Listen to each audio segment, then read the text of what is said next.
police department, agency, sponsor, or employer. Two Cops, One Donut isn't responsible for anything said by guests or for any videos, clips, or content shown during the live stream. This show is intended for adult audiences only. We cover real incidents, we show graphic and sometimes disturbing footage, and we don't shy away from strong language or adult conversations. There may or may not also be alcohol involved. Viewer discretion is strongly advised. Everything you hear or see on the show is for entertainment and educational purposes. It is not legal advice, and it's not tactical instruction, and it shouldn't be used for such. By continuing to watch, you're telling us that you understand, you accept all of this. All right, now let's get into it.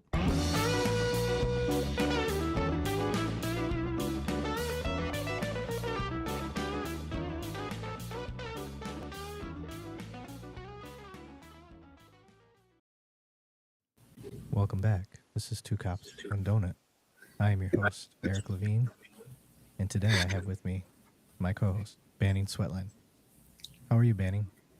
Doing good, man. What'd you do? Friggin' get a teleprompter or something? No, I can't keep that type of energy. That's not my style. What's up, everybody? Welcome back. Two Cops, One Donut. I'm your host, Erik Lavigne. And today with me, my down 71 pounds host, the Banning No Weight Sweatland. What's up, brother? What's going on, man? Feeling better every friggin' day, and I'm glad we're going live tonight, man. It's good. Hell yeah. We got no agenda tonight, y'all. We're just gonna do the old school. We got no guest. Just gonna bullshit. Talk about some of the stuff that we've had going on with the show. Talk about some of the videos we put out, the reels and shorts, and kind of deep dive into those if we can. And as usual, I'm going to make sure there's no, technical issues going on. I'm looking right now. I don't know if my chats are going through. So, hello, can you see this on Facebook and Instagrams and whatever else? Oh yeah, I forgot to go live on Instagram. There we go. You guys know how this is. Alan was supposed to be here tonight, but he's being a good Samaritan. His neighbor was having some heart issues, so he's helping out there. We do have Banning back this week. Last week you missed Bridget from what is it? Lady Law Shield. Lady Law Shield. Yeah, that's what it is. And she's great. She's definitely wants to get more in the mix with what we got on here. So we're gonna start getting her more involved. One of the things that we talked about doing is having Anthony Bandiero from Blue to Gold, the search arrest, search, and seizure expert from them, who former cop that is now a lawyer. Get Vaughn, also former cop, now lawyer, and which is use force guys for those that don't know. And then get Lady Law Shield. What she specializes in is for officers that are getting screwed by their department internally with harassment, retaliation, things like that, which is what she went through. So it's kind of a double-edged sword. This isn't woe is us policing, but literally, guys, in policing, at a lot of places, you're getting hunted from both sides. It can feel that way. So, good stuff. But let's go over to what this is really all about. Our loyal community. I see my mom's in the house. I think she was the first one to comment tonight. What up, Moshel? Country girl in the house, Nina. What's up, Nina? Wade's over here. Mr. Billfold's in the house already. I like that. Jerry. What are you doing, Jerry? That's all I can think of. I just think of Seinfeld every time I see that name. Twitchy Skitch, one of our mods, is here. Perry's in the house. And I don't know how to say this, but it's the MBRRP podcast. I don't spell it. Tell me what that stands for again. I just looking at it, it's not triggering what it is off the top of my head. But what's up, brother? Nat, one of our other mods, is in the house. She said yes. Facebook and Instagram is on. That's what I like to hear.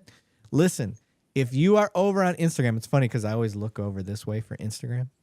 It's because that's where it's at on my screen.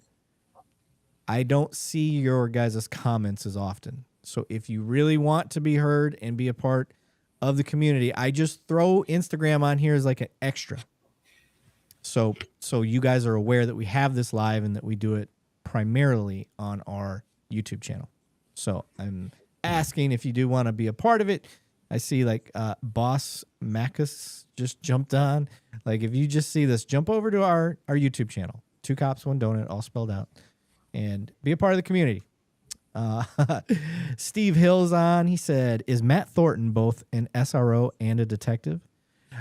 I don't I think he's he's retired now, isn't he? yeah, no, he's not retired yet. Oh, okay. He's an SRO. I don't think he does the detective thing anymore. And if I'm correct about his department, the way that it works, like where I'm at, a detective is a promotion. But there's a lot of places that's not true. Banny, I don't. No, Yeah, majority is a lateral move. If you're a sergeant on patrol and you get moved to CID, which is Criminal Investigation Division, you're doing a lateral move in, so you're just going to be a sergeant in CID or a sergeant detective. That's the majority, because the majority of the agencies across the United States are small agencies, and then if you pull up the big numbers, it's less than 20 sworn at all these smaller departments throughout the country. But no, at some departments, Houston, Austin, those big ones, Los Angeles, it's typically a promotion to go into CID. Correct. Yep. Bearded Tim just jumped on, one of our other mods. Guys, make sure you respect our mods. They actually do a lot of work behind the scenes. And they're volunteering their work, and that says a lot.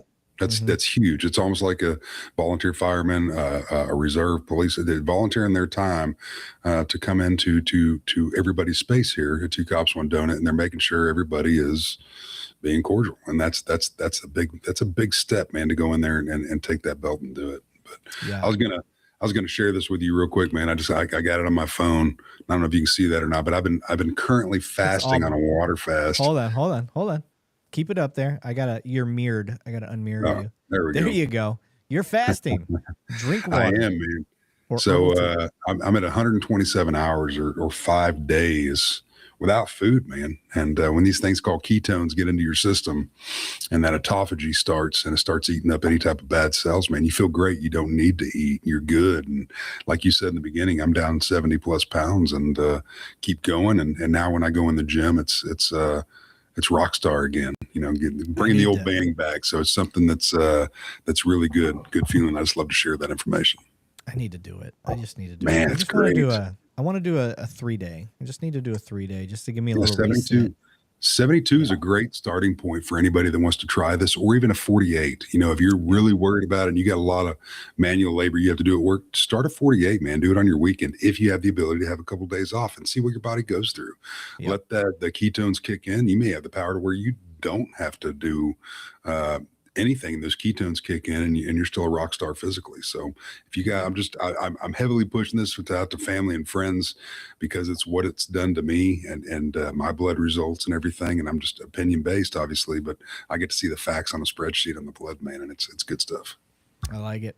Nina said, having some tough times, but trying to be a tough devil pup and trying to get through it. Well, I appreciate you during your tough time, Nina, joining us. Yes. It means a lot. You guys could be anywhere tonight on your Sunday, your last free day for most people, and you chose to be here with us. So definitely much appreciated. If you are new to what we do and you're like, oh, great, there's 2 cops on this screen, cop-splaining stuff to me, typical bootlicking, blah, blah, blah, blah, blah, cop-splain here, there. That is not what we do here. What we do here is we actually are anti-echo chamber. We have the tough discussions. We like to go against the grain when we feel it's necessary. We don't go against the grain just to go against it. I think that's kind of what gives us the reputation that we have is we may not always agree, but at least when we put our argument out there, I think a lot of us can meet on some common ground. And I think we do a pretty good job at that. But yeah, if you're new here, stick around with us. We've had some of the most anti of cop, or at least they felt they were anti-cop at the time, kind of come around and at least say those guys are still cops, but they're okay. I think we're doing all right. What did Tim say? If Eric gets any smaller, he can get a gig laying one of the 7 dwarves. Not playing one of the 7 dwarves. Oh, I am 5'11", sir. I am not small, but I'm not big. I think Tim's like 6'2". Tim's a big dude. Yeah. Like, bigger than you expect. And I think the beard that makes him not look quite as big. So, okay. Today, we got videos. I got videos lined up. I like going over I like going over the stuff that we've put out first, and then we'll get to the body cam stuff. I like what Wade said here. Wade is anti-bad cop, and I think that's a good way to kind of describe what we're doing. Just to give you guys something to look forward to, maybe. I put it out on the Discord, I think, with my mods. But one of our mods, Nat, she's trying to get into the creating T-shirts and hats and stuff like that. And I gave her a bunch of design ideas for Two Cops, One Donut that kind of fits our mission. They're more mission-oriented shirts versus, just trying to make a shirt that looks cool and will sell. So I think it may be one of those exclusive, like, we'll release, 100 of these shirts, and our true people that stick with us to be stuff for y'all. Because I don't want to get into the merchandise thing at all, but I do want to rep a little bit of what we do. I'm proud of what we do on here. So with that said, what we do, I'm going to jump in to sharing a video, and it's going to be on our X because it just shows up better on here. All right, there we go. Let me... Oh, I can hear myself. I don't hear any echo. You don't? Mm-mm. I do. Before we get going, let me make sure that we don't get a crazy echo going. I'm going to hit play. Just tell me what you hear. When police become hypocrites.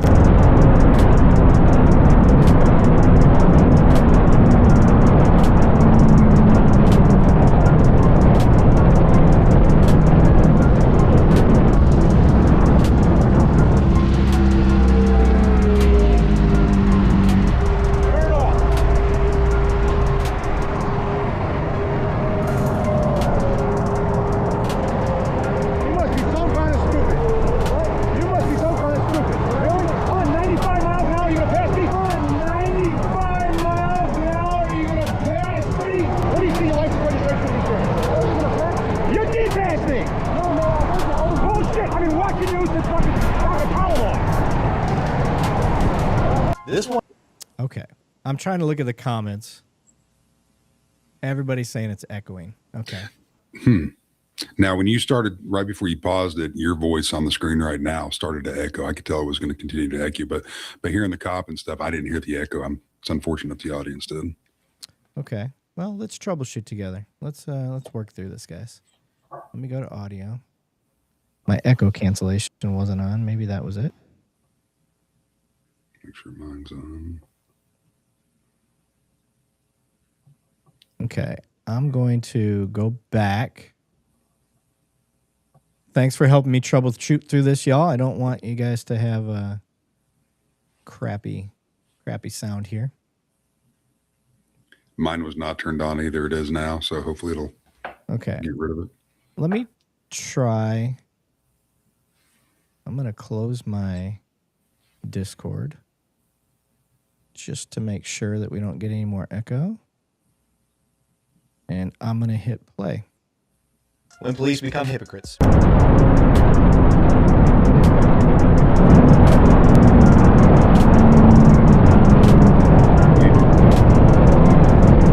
What'd you say? Major echo, man. That time it was real. Now I'm hearing it. Is it bad echo? That's a pretty bad echo. Yeah. Oh, shit. I don't know why it's doing that. I don't either. This is pretty much... Let me mute my mic to make sure it's not coming through mine. Okay. I'll mute mine. Well, I'll leave mine on and then we'll see. Still echoing? Interesting. Yeah, it's still echoing. I got mine back on, but it's echoing pretty good. Okay. Let's see how we can fix this. Because this is going to make the whole show be kind of shitty if we can't get it figured out. Let's see here.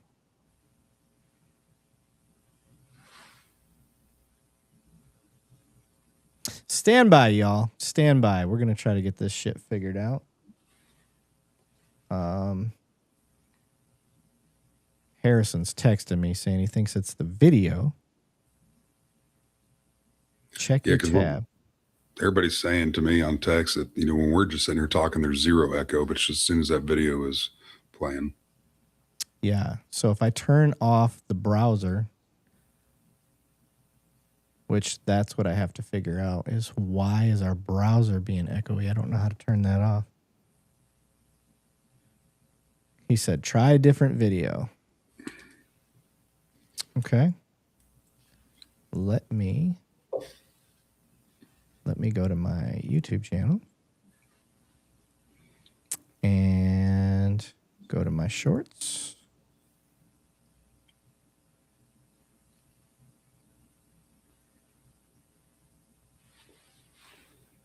I apologize, y'all.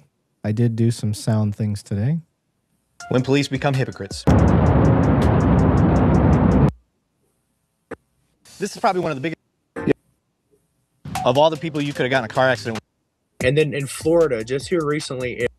Give me 1 second. I'm sorry. When police become hypocrites. Yo, so you think cops do it better in other countries? I don't know why it's being such a pain in the butt. Do you think when police become... Okay. I'm going to try to share the screen again. I have a feeling it has something to do with sharing the window. When you were clicking on those, it was scrolling, going through those different Instagram videos or whatever they are, man, there was no echo audibly coming through. No? No. But I wasn't sharing the screen yet, so. Right. And as soon as you paused that one just now, I heard some echo, so we'll see how it goes. Well, if you already heard it, then we know it's going to do it. Why does it do it when I share it?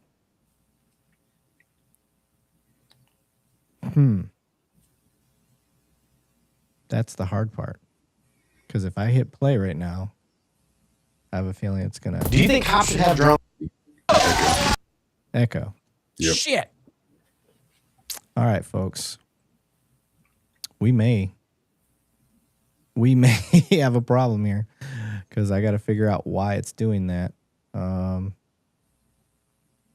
Give me 1 second while I try to... Bannon, you got something you can freestyle on for a minute while I troubleshoot this in the background?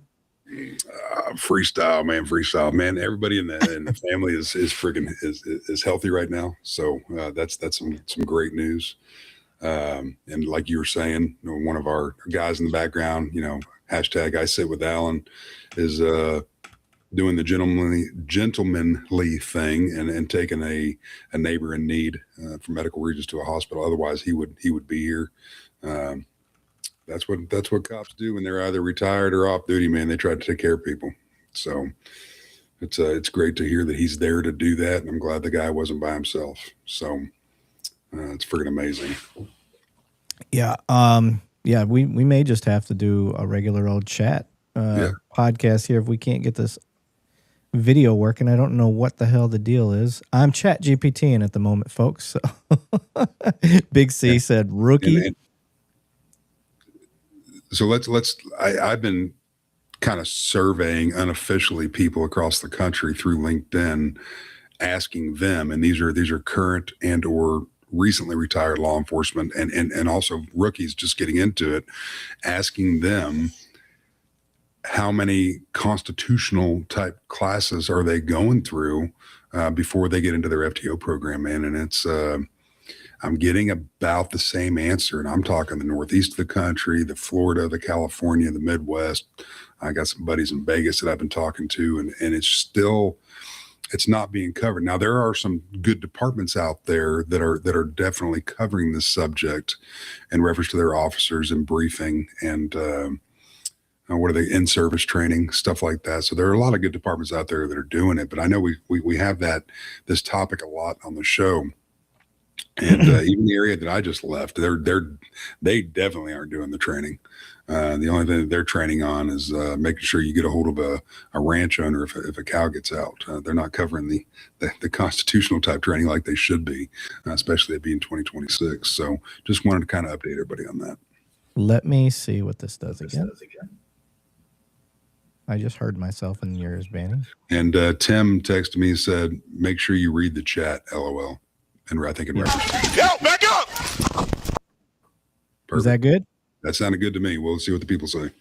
Okay. Yeah, that sounded good to me too. When police become hypocrites.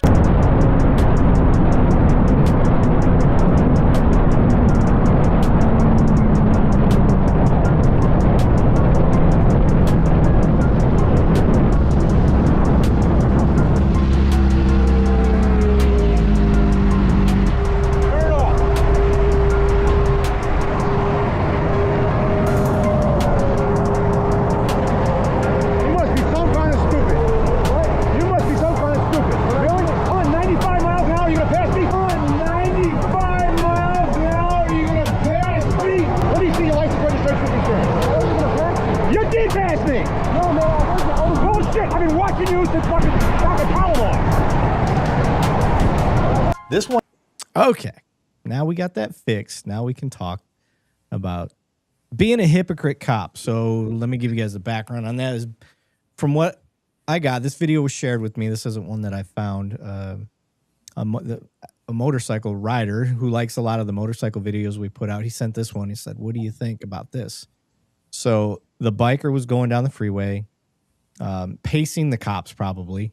Okay, again, I'm speculating, but who doesn't do that? You see the cops driving, you're like, okay, I'm not gonna pass them, but I'm gonna stay the same, whatever speed they're going, I'm gonna do that too. And that's what I assume was going on here. Well, the cops were going 95. And how do I know? Because the cop said that he was going 95. So now this motorcycle rider, he crept up on you and was riding by you, not past you, but rode next to you. And you pull him over and then decide to bitch him out because he did the same thing you did. You weren't running code. Yeah, you weren't running code. So that's lights and sirens.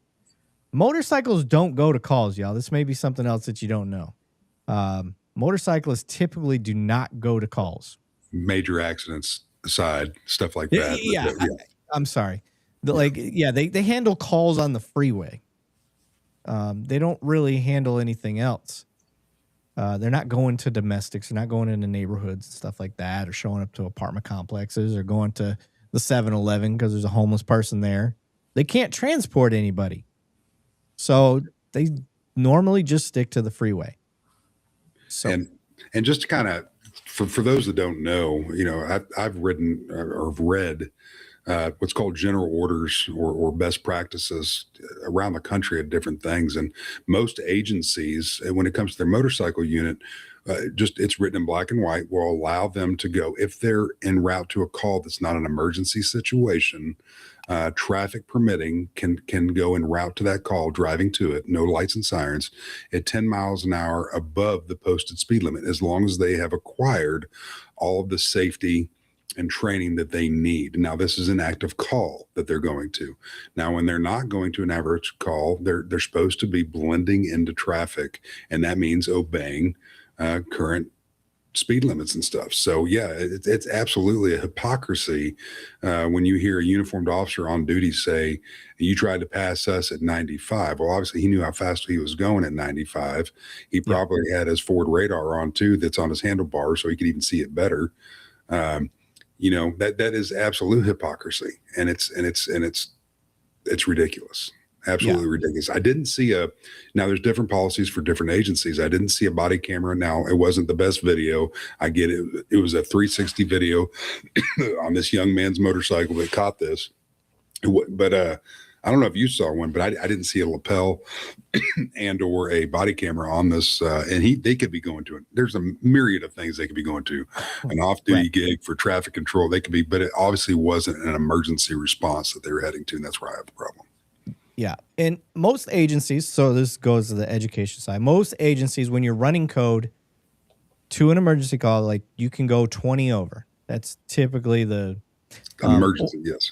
An emergency, or with due regard, because sometimes it's, you get that call that an infant's choking or whatever it is. And the agencies will give you grace to go past that with due regard, which if you get in an accident, like, apparently you didn't have due regard. That's going to kind of fall on you. And so you got to be.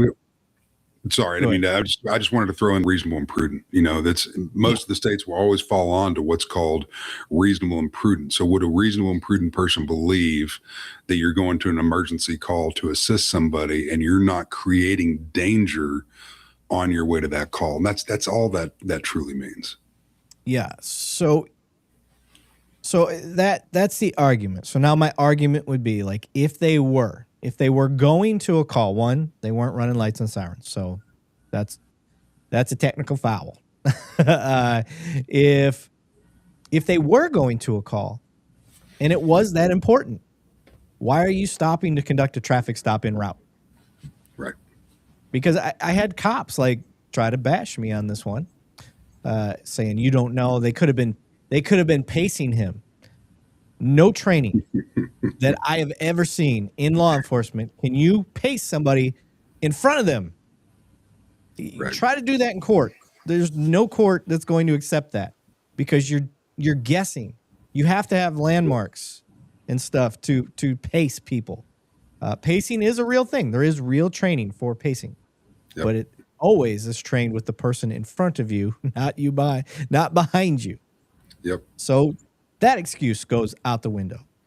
Then they said, well, maybe those cops were trying to catch up to somebody else that they were watching speed, which tells me the person they were trying to catch up to was going greater than 95 because they were in the process of going to catch that person.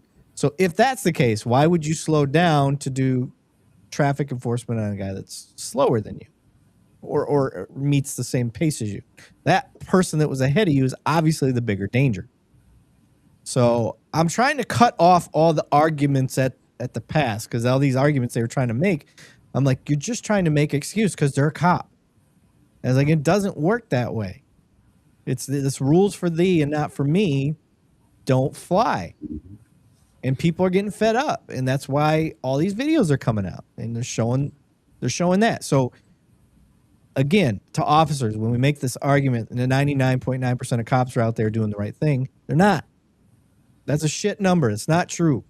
It's because you're thinking of cops out there intentionally committing crimes like overt, like just stomping all over people's rights type stuff. It's even the minor things like this that aren't right. And you're not, if you make a good argument, I'll give you a good argument, but I haven't heard a good argument yet. They could have been going to a hot call and they didn't want them to hear their sirens. I'm like, one, they're on the freeway. They're not going to hear or see their lights and sirens. Two, when you are on a hot call, like a burglary or bank robbery, something like that, and you don't want your sirens to be heard, you cut them a fair amount of ways out, but you still got to have your lights on. You're running 95 miles an hour. So that doesn't make sense either. Mm-hmm. I can't think of it. I literally, like, even just trying to find an excuse why this would be okay, I can't even find one. And then to motherfuck the guy as you pull him over and act like you're on this moral high ground. The hypocrisy. I don't know. What do you think, Banny? No, I'm 100% in agreement with you. And doing it for over 20 years, I've caught many of people wearing a badge, doing that. And thank God it was trainable and nobody was hurt. And then understanding that, if you're caught doing something again, it may not be the same thing. But the majority that I've dealt with in the past have cleaned it. And I'm talking about uniformed police officers, cleaned up their act and realized, here's the general orders and this is why we follow them. It's not for us and that we can't drive and speed. It's for the general public that we're serving and protecting, period. To keep them safe. Oh, shit. Okay. I'll go over here to the comments, see what everybody's saying about it. The insurance company my agency uses won't cover crashes over 20 miles per hour unless they're going to very high priority calls. So yeah, that was from Project 1868. Wade said, he said general orders do those actually exist. Yeah. Perry said, I saw his lights on his box on in California. They do have M4s on their bikes. California only requires a single red light to run code. Yeah, I didn't see, I played that several times He turns his lights on to get over to start conducting that traffic stop. They weren't on prior to that. And in reference to that, and that's a good comment. In reference to that, yes, most of these guys that have dash cams and the little 360 cameras hanging off their bikes in the cars, and I support that. That's awesome that you get that technology on there. It is going at 30 frames per second, and there's been 2 videos, Eric, that since I've been doing this with you, that's been sent to me that was literally flashing, meaning recording, and that 30 frames per second was missing the red and blue strobe, to where once I pulled the dash cam and body camera from the officer, they were running code.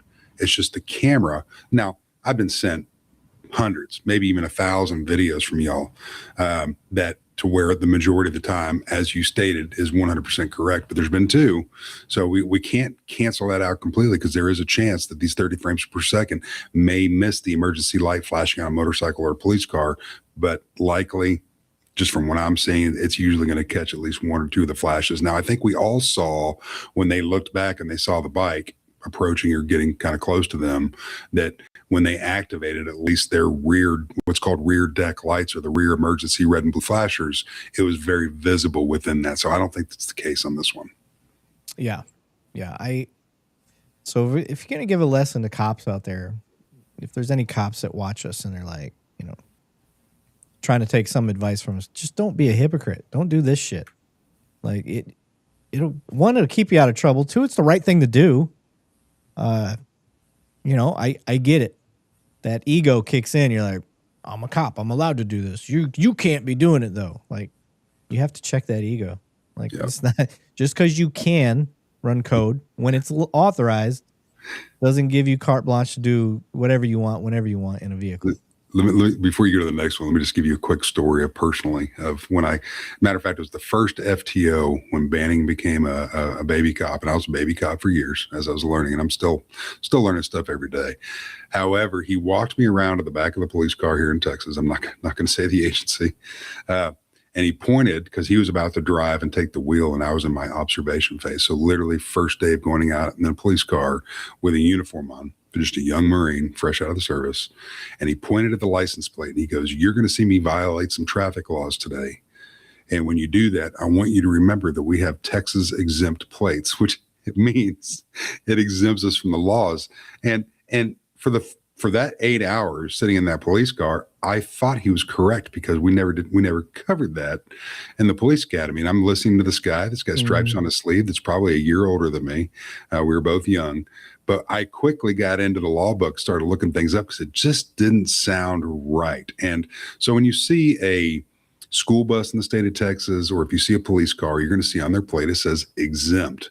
That does not mean exempt from traffic laws. It means exempt from paying a registration surcharge when they get new stickers. Matter of fact, when I got in law enforcement, marked police cars did not have a visible registration sticker, because they had to update it every year, but they didn't put the sticker on the window like every other passenger car. And it was only because it's a government vehicle and they didn't have to pay a registration fee to the state.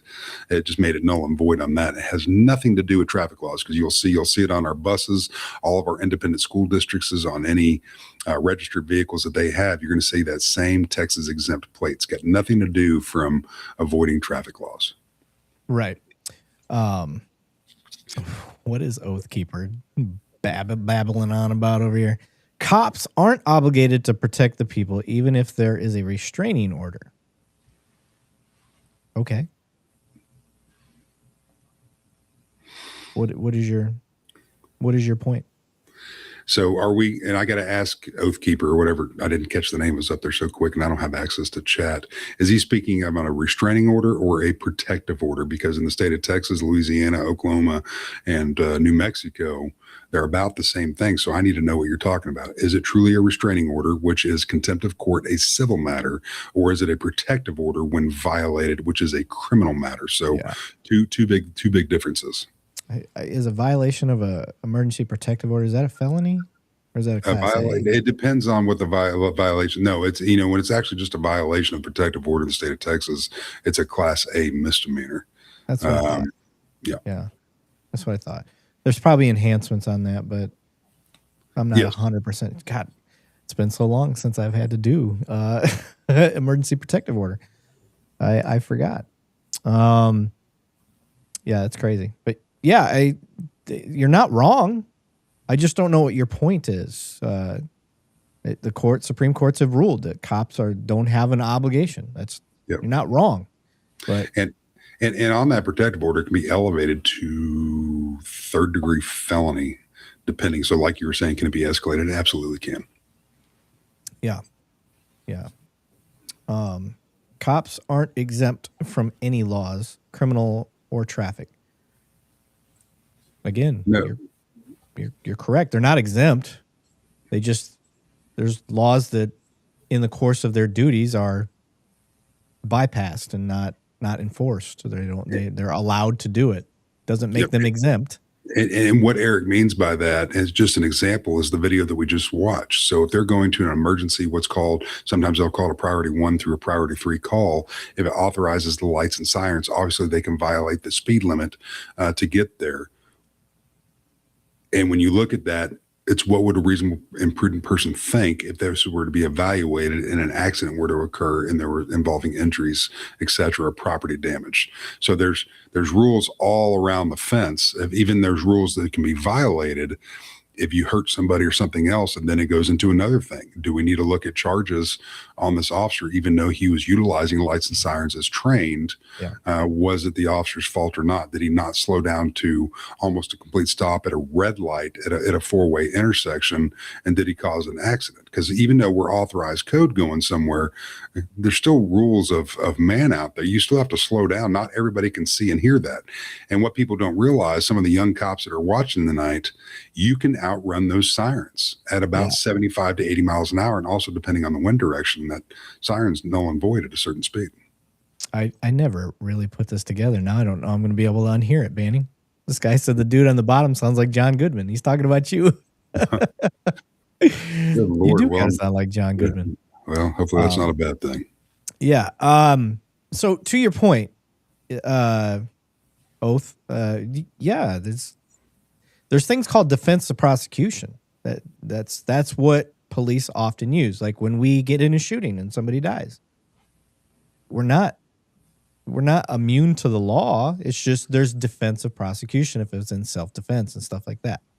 So I'm just trying to figure out. You just kind of blurted it out like it really didn't have anything to do with what we were talking about. So I'm just trying to figure out where you're coming from on that.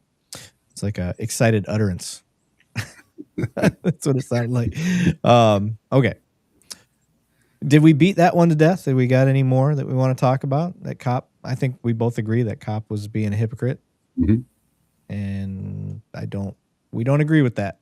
Yep. And if he was going to an important call, he wouldn't even have stopped, been checking for that. And they would have continued on to help whatever citizen summoned law enforcement. So correct. Agreed. Okay. Big C 360. I don't think I've seen his name up here today. Said, not enforced is the problem. I understand some situations call for violating the law when it becomes common practice. That's a problem. Agreed. I think that's kind of what we're addressing here. Oathkeeper followed up and said, yes, there's a defense prosecution, but the first thing they bring up is qualified immunity. We're going to make a big show on the qualified immunity, brother. And I understand where you're coming from with that. I get it. And we're going to talk at it. And it's probably going to be, and Eric hasn't said this or me anything, but I think it's going to be probably one of our longest live shows is when we cover this qualified immunity, because it very much is an important subject and all of us want to talk about it. Absolutely. Yep. I'm going to get a qualified immunity professional. And then obviously I'll probably get Vaughn back for that. And then try to get somebody on the other side that's trying to argue to get rid of qualified immunity. And then I'm just going to sit back and watch because I'm not a pro at that stuff. And I can only tell you what I think. I think we've had the discussion on here. We think qualified immunity has some holes in it and it needs to be fixed. But I definitely stand firm that it doesn't need to be gotten rid of. But we're not going to get into qualified immunity tonight because that ends up just taking over the whole show like it does every single time we do try to get into it. So we're not going to get into all of that tonight, y'all. I know Mr. Billfold lose his mind if we start going. Because for those that don't know, when the last time we got into qualified immunity, just to kind of tell you where we stand as a show, we brought one of our diehard community members, Mr. Billfold, who adamantly is against qualified immunity, and we let him debate with a lawyer that Von Kleem was like actually a nationally renowned force science use of force expert attorney, former cop.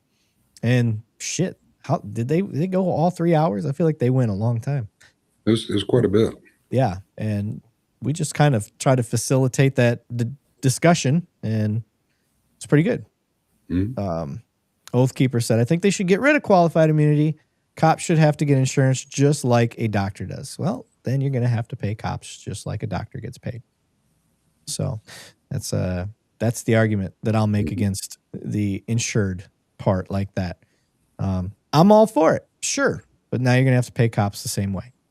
And don't be surprised when you don't get the qualified candidates that you want to do the job. Yep. And you could easily say, if you look at the state of Texas, that insurance for medical doctors performing procedures that go awry is capped. The last time I looked at $700,000. And I'm sorry, but if you're just like people think about law enforcement or the judges or the DA or defense attorneys at that, if somebody's doing a surgery on you or one of your loved ones, should there be a cap on that? Should there be? Should it be a case-by-case basis? And I think law enforcement should be too. It needs to be a case-by-case basis, and all the facts need to be present and clear for everybody to see. Yeah, I can see Mr. Billfold getting spun up already. He's like, I love it. Kilted cop watch. I like that. Another double standard from cops. If a person breaks a law and doesn't know it's a law, the cops say ignorance of the law is no excuse. When a person catches a cop breaking a law, the cops says there, and then it cut off, are too many laws to know them. I gotcha. Too many laws to know them. Do cops, this is I'm not disagreeing with you. Let me preface this. I'm not 100% disagreeing with you. But is it cops that say that, or is it the courts that say that and then push that down onto the police? When it comes time, here's the thing. If you commit a felony, I don't have a choice as an officer. Even if it's ignorance of the law, I don't have a choice. And cops will tell you, like, well, ignorance of the law, I don't have, there's nothing you can do or say that I can excuse it because it's a felony. I have to make the arrest. Yep. Now, if they have discretion, then they're full of shit. Yep. If they're saying, well, ignorance of the law. Yeah. And Eric's saying is a felony, but also in the state of Texas and surrounding states and majority of states, when it comes to family violence, it can be a misdemeanor, but it's a shall. The courts have decided and legislated have decided a misdemeanor of a family violence law that has been broken, that's articulable on the scene. The peace officer has zero ability of waiving it like they can a traffic citation, and they shall or must enforce the said law. Yeah. Ariel, let's move on. Ariel wants another video, I bet. Mr. Billfold got his membership going on. Appreciate you, brother. I do believe I think Mr. Billfold is probably one of the oldest standing Two Cops and Donuts when we got memberships available, because you had to have, I think I had to have 1,000 members on our YouTube channel to even start offering it. And I think that's when we started offering it. And Mr. B was one of the first. And I think Mr. B wasn't even a huge fan of us at the time. If memory serves me correct. Well, we were still in a vetting phase for our first come people. You know, like, who are these two jackwagons that are cops friggin' putting this information out? Who the hell are we, or who the hell are they? Let's look into them, type of thing. Yeah. Yeah. Steve's not wrong. Steve said they provided you with an excuse. Yeah. They really did. They really did. Peyton on here just preaching. We don't do religion and we don't do politics on here, Peyton, but you know, I'll give you this freebie. But somebody said good idea, Oathkeeper. Thomas did. I missed his idea. Where's his idea? Oh, he said, I think they should get rid of qualified immunity. Cops have to. Oh, that's we already read that. Okay. First member, if I remember correctly. Oh, Mr. Billfold said he was the first member. He goes, I'm still not a huge fan. Fuck you, Billfold. Too funny. All right, let's go to another video. Oh, this is just a good one. I'm going to share the screen. All right. It's very short. Very short. Yo, back up! I think we're gonna bust this window. No, hold on, watch out. That thing won't open. Oh, yeah! Anybody in the house? You're watching DTV. So, I love the fact that the citizen's like, oh, that one won't open. And the dude just like, hold my beer. Boom. Really reminds me of 21 years of unfortunately having to do that in emergency situations, and yeah, it's kind of a good feeling to be able to do that, to pull somebody out of a situation like that, or stop a situation that may be going on in the house. So you would not believe the amount of firefighters that jumped my shit for that video. Firefighters don't speak up often on our videos, but especially on LinkedIn, they jumped all over my shit. Yeah, way to go, and you'll create a backflash or whatever the hell they call their stuff. Or backdraft. Yeah, you'll cause all this shit to happen. Like, way to go, police going in with their plastic uniforms and burning to death and da-da-da-da-da-da. Well, here's my answer to that, because that was just a cool video. We're not saying it was right or wrong. It was a cool video. Nobody was hurt in it. The peace officer was trying to save people, make an entry point. Yeah. If you see, there was a guy that was not in his bunker gear, whatever they call it for FD guys, standing at the door, either triaging or speaking to somebody on the porch, and he didn't put an arm out. He didn't say anything. He didn't do any attempt to block. For me, because I've had situations like that, and you have FD on scene, I announce what I'm about to do. If they need the door open, and I go get it open. And they were quick to tell me, hey, Banning, don't do that right now, because, okay, well, I need to slow it down a bit and not do that. So, yeah. That wasn't FD on the porch, by the way. That was a neighbor. Oh, was it a neighbor? Yeah, that was a neighbor. FD, man. No, FD wasn't there yet. Which goes into my argument. FD, if you want to say something, get there first. little humor we got going back and forth. That's good stuff. Shots fired. Yeah. Y'all want to say something, FD? Why don't you get there before me? Or you got to say water thrown, not shots fired. Yeah, because I can tell you right now, 10 out of 10 times I'm booting that door open. I'm kicking the shit out of that door. I've done it before. I saw one back in the early 2000s that circulated on a show that everybody knows called Cops, and it was a major city, and there was a fire going on. The camera crew was going with them. And I didn't know which one you're talking about. This dude busting the windows. And I love these shows because I sat there and always point out inaccuracies. Sitting back being just a young cop quarterbacking, which you shouldn't do, and this dude made entry into a home, and it wasn't the home that was on fire. And God bless that young officer for going out there and doing that. And unfortunately, it wasn't. I'm sure that older lady's door was taken care of in the future. He's since retired.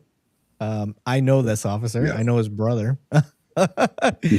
Wade said, I've seen many videos where cops save people from burning houses before fire department even get there, which it is not fair for the firefighters, because they don't get to just go out and patrol in their truck.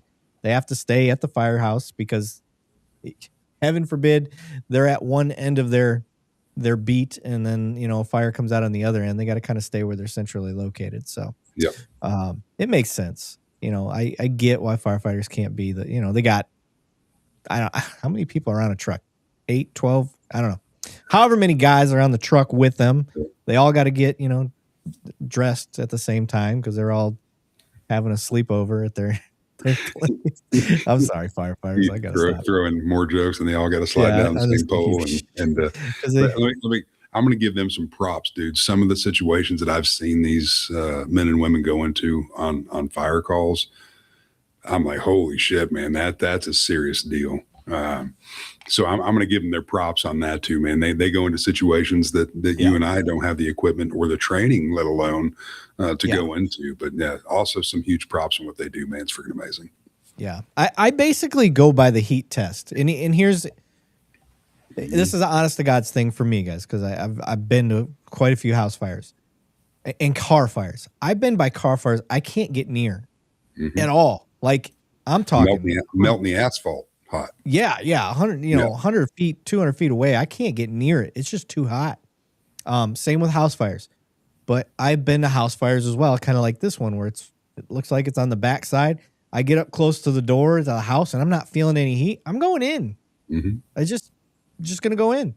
It hasn't screwed me over yet. Maybe I'm just lucky. But Oathkeeper said, have a house fire in North Charleston, South Carolina. Red Cross gets there before the fire department or the police department. Damn. Is that like the hub for the Red Cross? They just sitting by waiting? That's pretty awesome. And I'm going to give Red Cross props, man. We've been on some doozies of fires, and law enforcement, once the fire's just under, when firemen are just doing the attack and setting up everything, and they've got command and control, and the Pee-wee cops are out there. And what are we doing? We're making sure people are not running over their hose lines, coming across the street. And the freaking Red Cross comes and sets up. And sometimes these setups are amazing. They have the Gatorades. They can cook burgers and hot dogs, and they're taking care of the families on scene that are affected by the fire, or the neighbors. So it's pretty amazing what they do too. But man, that's funny if the friggin' Red Cross is showing up before. I know. That's good stuff. What was the other? Somebody complained about something else about this video. The cop going in without checking, just kicking the door. Oh, I know what it was. There was a video I shared, something similar. But the cop when he came up, he was trying to get people to get back away from the house while he goes in. And somebody was upset that he was he's like, God, cop's ego can't even hold himself back from trying to tell people what to do. And I'm like, listen, here's my perspective on that, y'all. I will call out when I think it's a cop ego. Cops are trained to clear the scene for safety purposes. If something explodes or whatever, you don't want that on your heart that you did nothing. You just let people do whatever the hell they want. We know FD's coming in. If people are in the way, that's just more distraction for FD to have to deal with if we don't try to clear that out beforehand. It doesn't have anything to do with ego and being in control that way. It is controlling the scene so you can say, yeah, there was a bunch of civilians right here, but we got them cleared out. Like, you're going to be able to give sit rep stuff as it gets going. So I don't look at it that way. We'll just agree to disagree on that one. So, but yeah, let me get back out of this. We'll go to the, let me share the screen here. This is more of a my thing. This is what I'm doing these days. Sorry about my bed head there. Let me hit play. Cops should have drones. All right, so this is about cops using drones. So I wanted to show what I consider proper use of drones. This guy was out breaking into cars. A citizen reported it. They got a drone on scene, saw him breaking into cars. Hit him with the chopper, that's the rat trap. 20 points, anybody that knows who sang that song. So I'm going to pause it for now, for there. But that guy was going around hitting licks in cars, breaking into cars, got called out by a citizen, saw him. They got a drone in the area over a public parking lot, saw him literally breaking into vehicles, got great video evidence. He had no clue that drone was there. And it allowed the officers to get brought in and get into a safer position. And they did some old school police work, basic foot chase. They didn't go to weapons. They went hands on, old school, and you know, Terry Tated his ass or Goldberged his ass, whatever you want to call it. These old school tactics, man. Don't depend on that Batman belt. That was Sarge too. Sarge took him down, got him in cuffs. I mean, that's good police work, in my opinion. It is. It is. And what's great on that, man, is now he's got to get the LT or captain to sign off on use of force, and it's not him signing off on it. Right, yeah. Okay, so I'll get into the next video here. It's out of Brookhaven, Georgia. This guy, again, there was a report of a guy breaking into a home. And apparently he was on somebody else's property before this one. That's what I was told on this. And so they get a drone in the area and they end up spotting the suspect because they describe him to a T. And when you see this guy, you'll see how easy it was to describe him. And now they're looking out for this person in their home, right? So we're going to hit play here. Brother? Lost visual. It looks like the house garage door is open. You might have went in there. Stand by. Yeah, I got eyes on him. He's standing at the interior door of the garage, sitting inside. He's not advancing. I'm bringing the drone low to see if I can get the suspect's attention. The drone pilot is successful. The male sees the drone and exits the garage. UAS, I got his attention through the drone. He's trying to talk to it.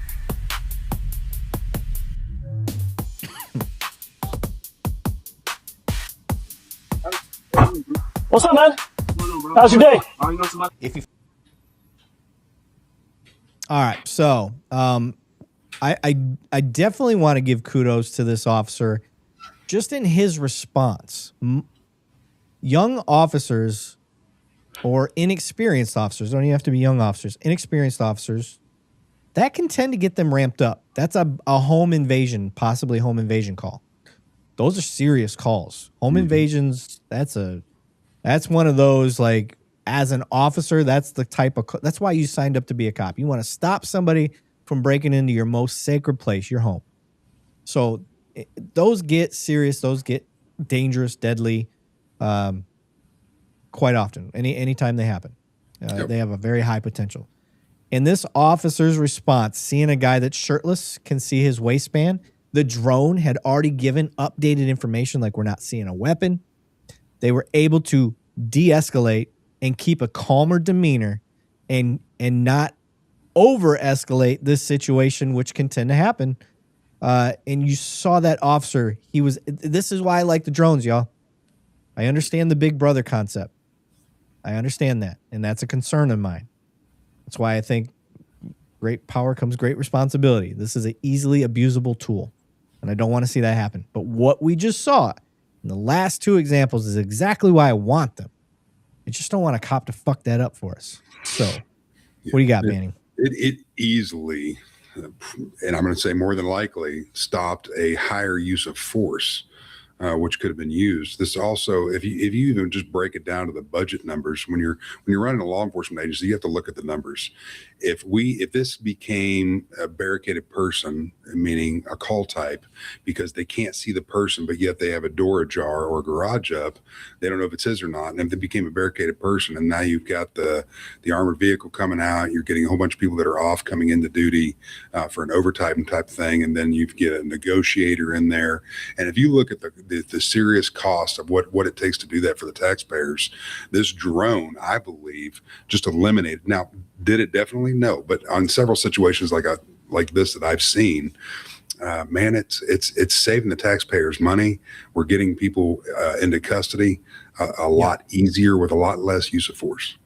Yeah, and again, it's going to be just like with the LPR stuff. Cops have screwed that up. There's cops that have abused it. Now, what I like about anytime we start introducing good tech, and again, here's my argument. Once we figure out somebody's done something stupid, it's very easy to prove. Now, the trick is finding out they did something stupid. Because if nobody's complaining and nobody's getting audited or anything like that, then they can get away with stuff. For sure. I do know with like the LPRs, there were some officers that were checking in on exes, looking at their ex's new boyfriends and stuff like that. Now, they got caught, which was great. And I think the two cases that I saw, they both got fired and one was pending charges. The other one didn't get charges, but one was pending charges. Yep. So I'm going to lean back into, if drones are going to be used, this is how I want to see them used, just like it would be a helicopter. Yep. We've had helicopters in policing since what, the 70s, maybe even earlier. So we're okay with helicopters. Drones, I think, are a much smaller liability, because if a helicopter crashes, that's going to affect a lot of people. If a drone crashes, it might cut your head open. I don't think it'll kill you. It might. Depends on how big it is, I guess. Yeah. I doubt it. But if you're the dude that gets hit by a drone, like, maybe it was your time. I'm just joking. I'm just joking. But the odds are a lot smaller. But definitely cost a lot less for the city. A helicopter costs you like $5 million just to start. It's not even getting all decked out with all the fancy cameras and stuff like that. And that's usually around another couple million. So, Yeah. And I'm weird at looking up stuff. If you look at just a budget breakdown of, if you were to call air support as a law enforcement officer and it's authorized, and they activate the pilot and co-pilot and more than likely an officer that runs the FLIR detection and spotlight in the back, I mean, you're $1,500 spooling up a turbine engine, and that's the officer pilot costs and the helicopter maintenance costs just to spool it up and get it going. So these drones have saved astronomical amounts of money across the United States. Yep, 100%. I'm surprised. I thought we'd get more pushback in the chat on that. I really did. Nobody's written. They're either, yeah, they're okay, or, you know, we're just waiting for a cop to screw it up. I think Craig said cops are already fucking it up. That was about it. Craig coming in hot. I don't think Craig was here at the beginning. But yeah, just like Friendly Bob said, it is a way to de-escalate for sure. Just knowing, me as a cop, if I'm showing up to the scene, like, there's a whole bunch of shit going through my head. I'm like, oh, he's trying to break into a house. He's obviously not in his right mind. Somebody trying to do that stuff. And especially in the middle of the daytime. So I'm already assuming this guy's nuts or on something. And as I show up, knowing that the drone's like, hey, we saw his back waistband. We saw his front waistband. We're not seeing any weapons sticking out. That doesn't mean he doesn't have anything. He's showing us his hands. He's not running. He's trying to talk to the drone. Like, all of these things, they help. Big time they help. So let me see here. Wade said, I'm iffy on drones, but it will help with misidentified subjects. Many times cops grab the first guy. They say, yeah, I agree 100%. 100%.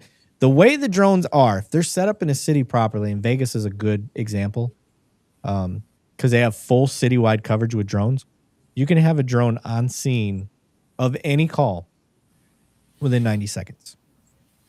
And that helps. If you can have a drone on scene, that helps.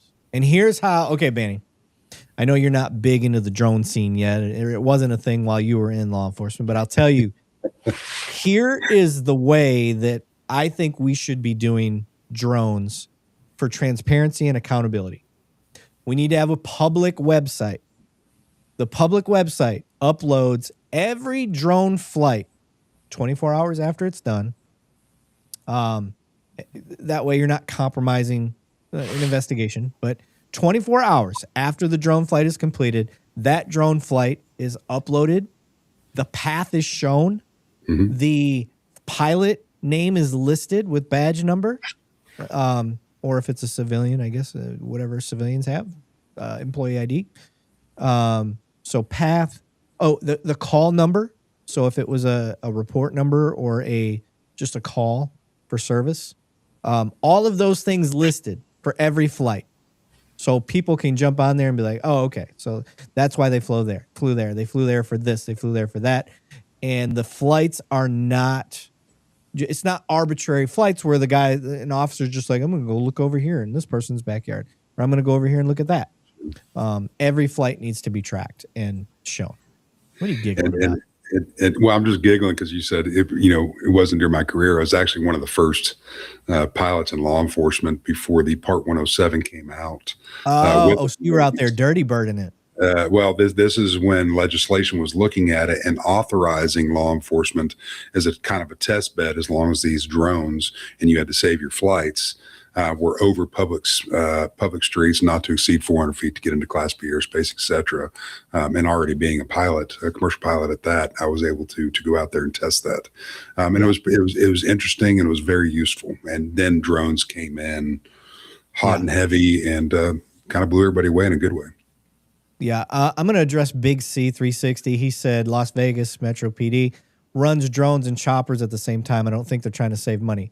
Well, they just got the drones. You're not just going to dump your helicopters. They're going to run them through their life cycle because they've already paid for them, and they don't want to lose the money on that. So give it 5 years or whatever the life of that helicopter is, and then see where they're at. Because my guess is they're going to show that the helicopter isn't needed. And drones are getting better. I think a company called Skydio's got a fixed wing that can go 100 miles an hour and fly for 90 minutes. Most helicopter flight times is about 90 minutes. Yep. They can fly faster. Depending on drones, drones right now are limited at 100 miles an hour. According to FAA regulations, they can't fly faster than that. So as the FAA gets more used to police using this program, the DFR, Drone First Responder Program, I bet those limitations will start to change because police fly under what's called a Part 91. Mm-hmm. So flying under the Part 91, that will make things change as far as what the drones are allowed to do. So we'll see as they go. But to your point about not trying to save money, give it time. I think they are trying to save money. So I think it will. Mace Lawrence said, Banning has to destroy the entire Iranian, Russian, and Chinese air forces with a single shot of bourbon. Fun fact. Too funny. Another fun fact. It's been over a month since I've had any type of bourbon or anything. I'm not on the wagon or anything like that. Just looking at a healthier me and then come back to moderation. Gotcha. Yeah. Nice. Drones don't require refuel, so it's smarter to use them. Yeah, it's just a battery swap, and that costs cents on the dollar for electricity compared to for that, for sure. Country Girl said, isn't that a Fourth Amendment violation? Is what a Fourth Amendment violation? I'm not sure what you mean is a Fourth Amendment violation. We always have to say, it doesn't matter if you're a drone pilot or not, is do we have a legal reason to be there? And if you can answer that question and you can articulate it well in your report and your footage covers that, then they can be there without violating somebody's Fourth Amendment. Yep, for sure. Sorry, I almost blocked Country Girl on accident. Sorry about that, Country Girl. I didn't have to tell you that, but I try to be honest. And then Banning can barely use Discord, but they gave him a drone right out the gate. I funded everything. There was actually no tax dollars used in the purchase of that. So nice. All right, let's go to another video. I think we've exhausted that. All right, we're gonna hit play. Got another one, cop versus auditor. Can you take off your glasses so you can see your eyes? You good? Yeah. What's your name? Cool. Is there an issue? There is no issue. Yeah. What's it? Okay. I'm not here to comply with you. Okay, cool. With you. Okay, cool. You're not doing anything illegal. Awesome, bro. So that you know, cool. Got a call. People being property. Absolutely. Yeah. We're taking video of all the license plates. Okay. Working on an investigation on the FBI. That's it. Now we know, bro. No, we're allowed to be on this place. Yeah, we're allowed to be right here. This is our public property. Am I allowed to sign in? Hey, you got good cologne on, bro. Yeah. Damn. Yes, this thing smells good. All right, bro. Before you leave, how much money do you make? No. Thank you for being professional, man. Cool. As you can. All right. So short video, because that is how auditor calls should go. It was perfect. Mm-hmm. The biggest question we got on that was what was up with his badge. That's the biggest question we got. Yeah. It's autism awareness. Mm-hmm. That's what that was. I didn't know that either. I was wondering the same thing myself. I was like, oh, what's the deal with the badge? I don't know what the homage is. Some badges are colored badges anyway. Like, you go to Hawaii, there's a bunch of cops that have colored badges out there. So I wasn't sure. I didn't know where this came out. I think it ended up coming out of Florida or Miami area. And the agency ended up getting tagged in this, and they ended up liking our post. So we positively reinforced an agency, and they knew about it. So that's a good thing. Mm-hmm. That means that they're paying attention and that they're going to try to continue to do the same thing, the right thing, and hopefully give that officer some kudos appropriately. But what we saw here was something we've covered so many times, but people called in on the auditors that were just out filming in public. I think they tested the officer by asking him to remove his sunglasses, and there's a level of manipulation that auditors do to test the waters to see what this cop's response is going to be. And that was part of it. And this officer, zero ego. I probably shouldn't do this motion. That looks bad. Zero ego. It's not getting any better. Just not getting any better, is it? Zero ego. He had zero, guys. Zero ego. But that there was so much stoicism from that man that after it was done, I was like, damn, like I actually took a little bit away from myself where I was like, I can improve. I could act more like this guy. Now, you guys know me. I'm a talker. Like, if I run into an auditor, the way that I talk right now is exactly how I talk to an auditor. Ask Cody Highroller. He's an auditor in my city, and he's gotten me on camera before. Like, I'm just a talker. I like to talk to him. But this guy was like, just bare bones. Like, hey, man, this is what we got. You're not doing anything wrong. Yeah. All right, be cool. I mean, it's really what it was like. It was great. What'd you think, Manny? I think it was great. I mean, he didn't even have to stop. But I think on this specific call, it was good that he did. He got out and he's like, "Hey, we got the call. Just want to let you know you're not doing anything illegal." And when he asked the young man to step up in the grass, that wasn't to be a jerk. That was just to say, "We don't want you hit by a car, and I don't want to have to be coming back here later and explaining to your family why you got hit. When I'm here already and I can explain to you, just stand in the grass. Don't get hit by a car." Yep. What up, T-Bone? He said, greetings from Fort Worth. He said, love to the auditing community. What's up, brother? Yeah, if you're from the Fort Worth area, you should look into Cody Highroller. I know he likes to go in that area of the DFW. So, but welcome. But my mom, the auditor was a jerk asking someone to take the sunglasses off, period. I don't disagree. I mean, it's a power move for sure. It's a test in the waters. Really, as what you do as a law enforcement, should that bother you? No. Just friggin' your glasses ain't your eyeballs ain't classified. Take it off for a second. Yeah. Who cares, yeah. man? For me, and this is just here's my piece of advice. Okay, Banning, you tell me what you think of this. But for me, let me get comfortable here. If I have to placate just to make my job easier, I'm going to placate. Yeah. I'm going to eliminate the ego. And I have heard people on some of these videos that have been posted where I'm saying the cop's doing a good job. And they're like, well, he was doing good until he said, unfortunately. Because I think one of them said, like, well, unfortunately, they have the right to do this. Da, da, da. And I'm like, guys, that officer he's not saying, unfortunately, you're flexing your rights. Unfortunately, you have the rights to do this. That's not what he's really doing. What he's doing is de-escalating. He's trying to placate that person so he can just move the fuck on. And you don't like the language. Okay, so you don't like the language. I can't help you there. I'm going to side with the officer that can just get away from the call without having to do police action.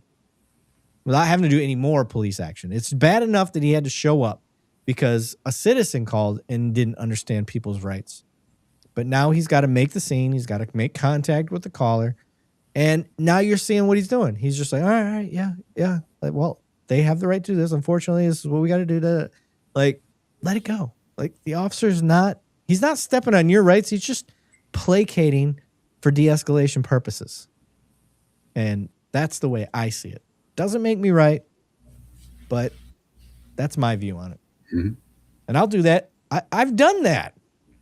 I've said shit I didn't mean. Just said it to get this person to be like, oh, yeah, the cop's on my side. Nothing's happening. I'm not doing any enforcement, but they think I'm on their side. Why did I do that? Because they were at a 10. I had to bring them down to a 5. And I did that through placating. Is what it is. I'll do what I got to do to make that call a lot calmer. Yes, absolutely.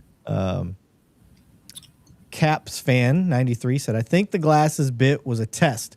How much ego will the cop have? I agree. I think that's a good way to word it. 100%.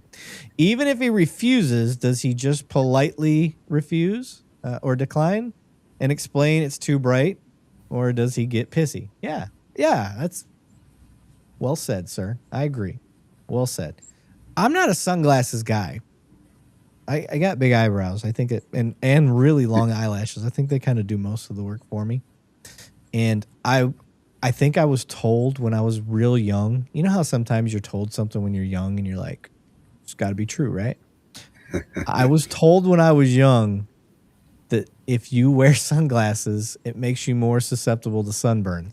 It does. It's absolutely correct. Is that a real thing? It's not like sitting in front too close to the TV back in the 80s. So it's going to, destroy your brain or your eyes. No, there's a lot of factual medical data behind that now. And like I said, man, I look up some pretty stupid things, and this is not, though. I believe, I think it's true, is when you allow your sons to be exposed to the UV lights that are naturally out there, your body produces a different chemical on the skin that has a natural SPF protection. So I won't even go deeper in that. Which, when I learned this, Google wasn't even a thing. So that's impressive. That's impressive. Craig had a good point. I missed it. Where'd it go? Oh, Craig said, mainly to me, it's just respectful to actually look someone in the eyes. I agree. You do have to be careful with that, depending on the culture you're dealing with. Mm-hmm. I learned this. I think it was a family Asian violence community. training, even, man. Yeah, that is an Asian Respecting community people in their homes. That I dealt with, and they didn't want that. Yeah. They thought I was being disrespectful, and I was like, "My bad. I'm just doing what I was raised to do." So, I'm just reading through the. Yeah, Friendly Bob also said, "There's science behind it, Eric. True story." So, hell yeah, who would have thought? I listened to my friends, and they were right. Too funny. All right, let me good. I think we're good with that guy. So let me go to my next video here. Let me smally size this guy. I don't want to watch that one. Okay, this one got a lot of engagement. There's a lot of I'll preface the biggest concern is, why are the cops even out with him? That was the big concern. Now, nobody gave me more on the story. I couldn't find more on the story. So if anybody in the chat knows more about the background of the story, please let me know. One person couldn't substantiate it, so that's why I'm not really bringing it up. But they said that this guy had something to do with a missing kid, or they thought he did. That's what the contact was initially for.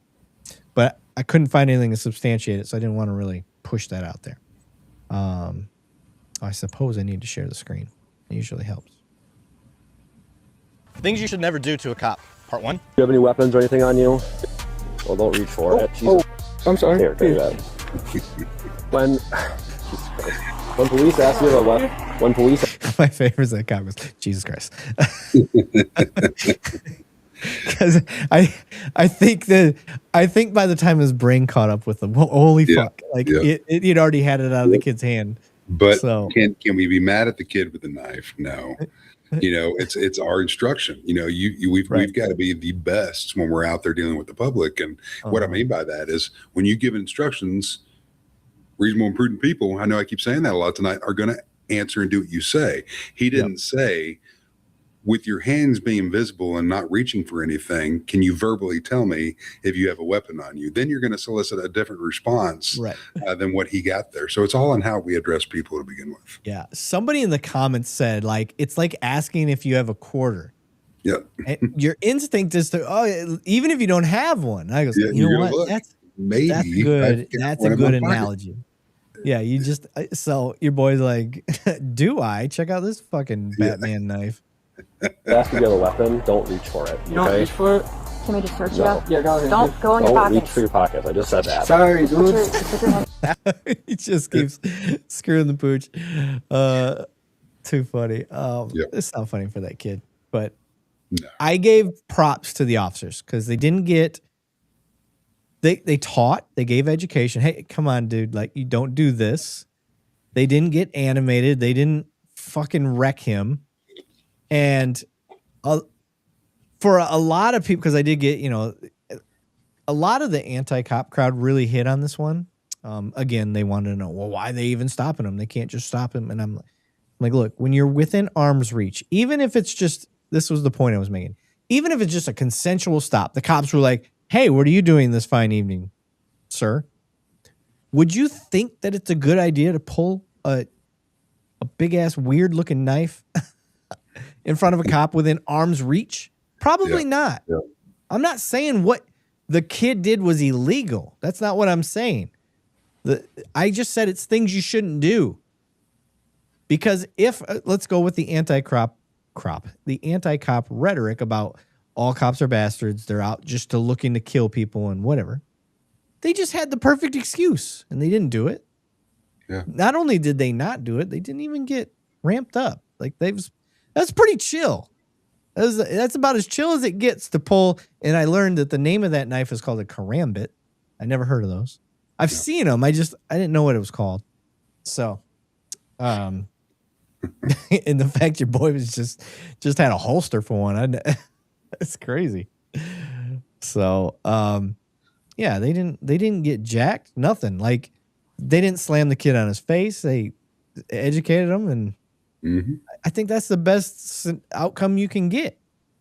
Because unfortunately, the last video I saw of a cop dealing with a subject that had a knife, the cop comes up. He's trying to talk to, hey, man, what's going on? It was in a parking lot. And he ends up killing the officer. Like, it was brutal. It was a brutal stabbing. Officer died. You can just hear him gurgling. Like, it was bad. So people are trying to say that, well, if cops are so scared of knives, they shouldn't be cops. I'm like, I'm scared of knives. I'm telling you right now, I don't want to get stabbed. That's a human instinct. It doesn't matter what job title you have. It's a human instinct. Right. And if you think you can do police work without being scared, you're out of your mind. You don't want a guy that's not scared in police work. Nope. You want somebody that can work through fear.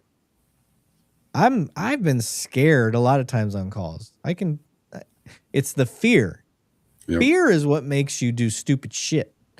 I've been scared a lot. I've been scared a lot. I've been scared going hands-on. I've been scared pulling my gun. I've been scared getting shot at. I've been scared a lot, but I was able to work through it.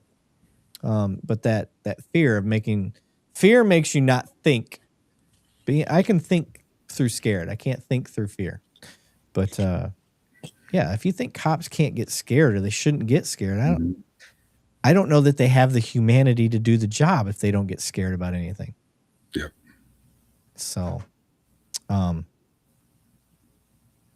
you don't need PC. Project said, you don't need PC to ask questions. Citizens need to learn how to say, that's none of your business. That is very true. That is a great point. Yeah, and old school Jerry's on too. Jerry said, you don't need PC to just ask. The kid could refuse 100%. Yep.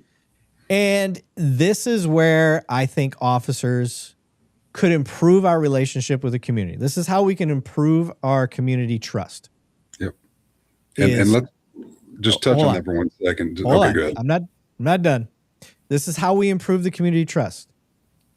When I don't have a right to stop you, but I am trying to ask a question, I need to inform you of that. I think to improve the trust, you say, hey, I'm Officer Lavigne, such and such police department. I'm just out to have a conversation with you. You don't have to answer my questions. You don't even have to stop here and talk to me. With that said, do you mind if I ask you some questions? See where it goes. If he tells you to kick rocks, all right, kick rocks. At least you ask. It's the same premise that I tell you guys when I ask people for ID. Hey, I'm Erik Lavigne, sergeant with the police department. I'm investigating something right now. I was told you were involved. You don't have to give me your ID. You're not required to by law, but can I get your ID? It really helps me out. But if you tell me no, there's nothing I can do about it. Like, I educated you. Yeah. Most people are pretty cool with the honesty. But if they tell you no, then it's no. So, okay, Manny, your turn. No, and that's I'm glad you covered that, because that's very common sense communications we have to have out there as peace officers. You have to be able to do that, and more officers need to be willing to do that. But no, just in reference to Jerry Worms, I'm glad you got him back up there. Just for those folks that don't know who he is, he was literally the first uniform patrol officer in the very first episode, and for many seasons was on Cops. I grew up, not to age him, I grew up watching this man, and I'm going to tell you, at his age, not saying it's an older age, but the dude is still built to run friggin' triathlons, and kudos to him for that, man. But he had a lot of great episodes in the early days of Cops, going into, God, how long was he on there for? And I don't want to quote it, but 8-9 years. I mean, he was on there for quite a while. Yeah, he's the OG, baby. OG Cops. He had the first foldable baton. Yep. As he called it. Yeah, the nunchucks. The nunchucks, yeah. He called it a foldable baton. That's the first time I ever heard anybody say that. It's good He's stuff. like, oh, the old foldable baton. Yeah, folks, he literally used nunchucks on duty. Crazy. He swears by him, too. Yeah. He swears by him. We've had him on the show. Yep. I need my mods to do some vetting, because there's some nut job in here talking about random ass shit that has nothing to do with what we do here. No politics, Ember. No politics. Flex baton. Too funny. Yeah. So again, back to the point of this kid. Somebody pointed out that do people really teach their kids how to deal with police? I think that is a part of the issue, because you do behave different, or you should. Should you behave different around police is how I should ask it. I would think, my kids know better. I told my kids don't, I got 2 girls, so the odds of them having to deal with police are a lot less, but I'm like, just don't dig in your purse. Keep your hands visible. It's not that you have to, it's just it keeps everything safer, because hands are the dangerous part.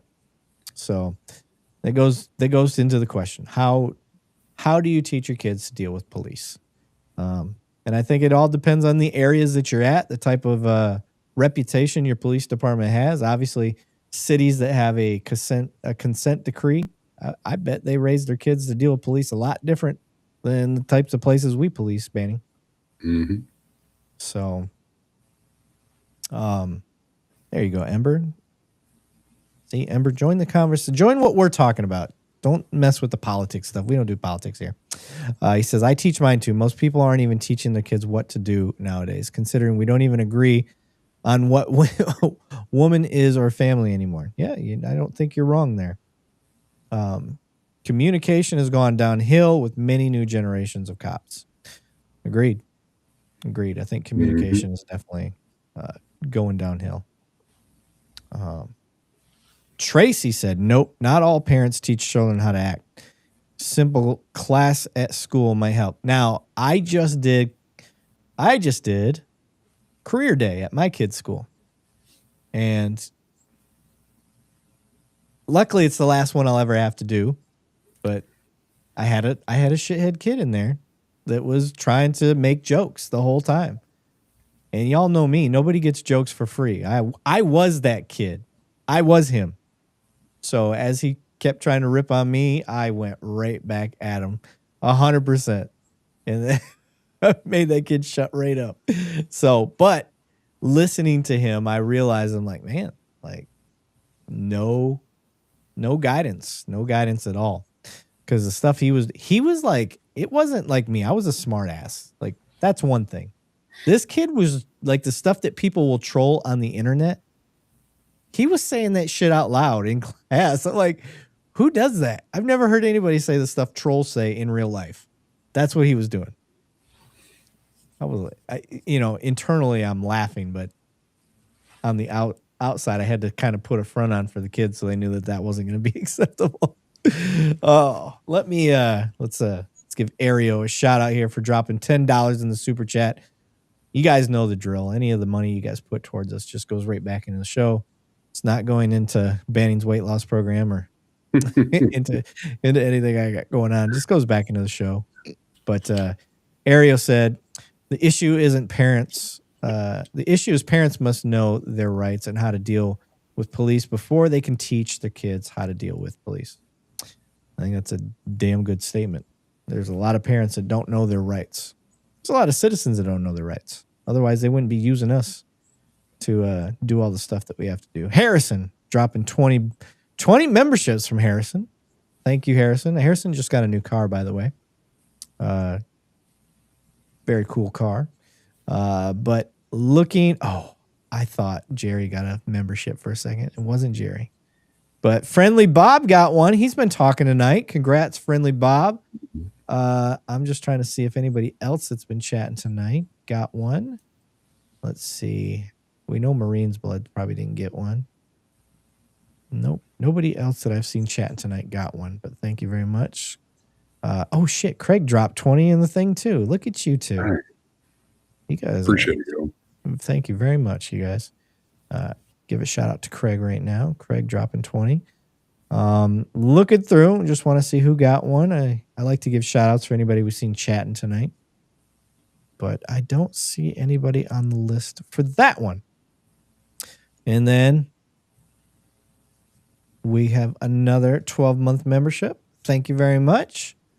You guys find a campus police officer to have on here to have us baby cops, because it's the same regular police work, but different. Same, but different. I could probably get some of the TCU guys here. Most of the TCU guys are retired from my department. Yeah. So, if you look at all the different types of police officers out there, I mean, I'd love to get one from everybody on there from, I mean, heck, you got the game wardens, you have hospital police, district police, the university police, just like she was saying. Yeah, I think it's very important to get those people on there and get their opinions on different things. They all go through same training, same on some things, but then they have different training, as we were talking about before, for whatever facility they're having to protect in those people. Oh, T-Bone got one too. T-Bone was talking tonight. He said, "Hell yeah, thank you for the gifted membership." Look at that, guys. I love it. That's too awesome. Marine Blood was quick to let me know that he didn't get one. So what he's saying is our secret game is Marine Blood doesn't get one. You got to drink. So Craig's like, I drank.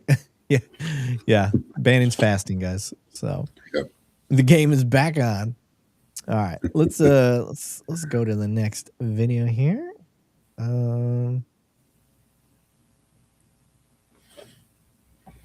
Not that one. Okay, we'll go. So we recently had Otto the Watchdog on the podcast. For those that don't know, Otto is a badass First Amendment auditor. He's really a comedian that does First Amendment audit work, is really what he is. Because the dude is hilarious. So we've been clipping out the interview that we had with him. Really good. I wish we could have got him to sit in frame more often. I don't feel like he was paying attention to him being in frame. He was always half out of frame. Love him. Shout out to Otto. Make sure you guys go follow, subscribe, all his stuff. Really good dude. Very clever in the way that he analyzes things, which made it even more fun for us. But I want to play a little clip of what we had him on here for. And we'll kind of talk about the topic because I actually looked into it and he was right. Not that I think he was wrong, but. And then in Florida, just here recently, it finally came out to accepted as truth that police officers were buying. Well, I don't think they were buying the cocaine, but they were producing crack, and then distributing it around town.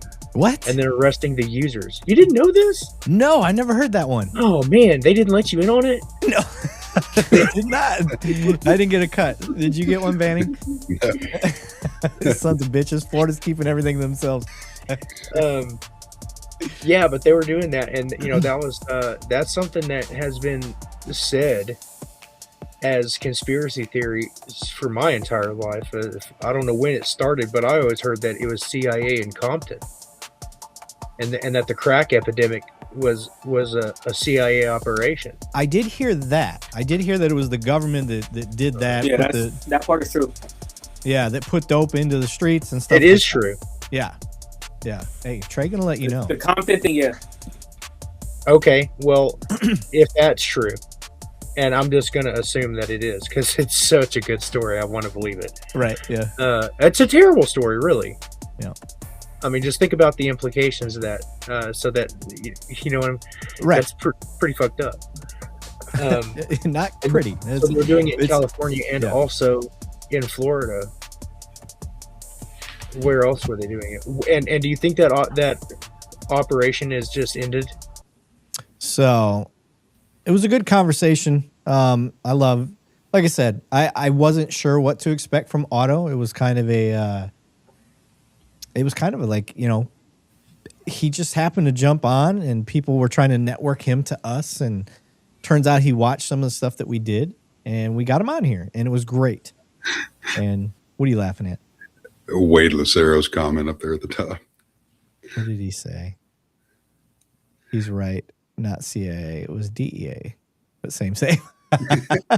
He said he's right. Not CIA. It was DEA. But same. That's going to be our running joke tonight.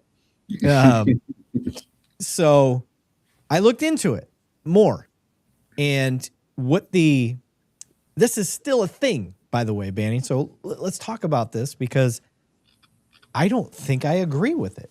Florida is allowed to sell dope and then arrest the people buying the dope. What the fuck? I don't think I've ever heard of that. I've heard of that,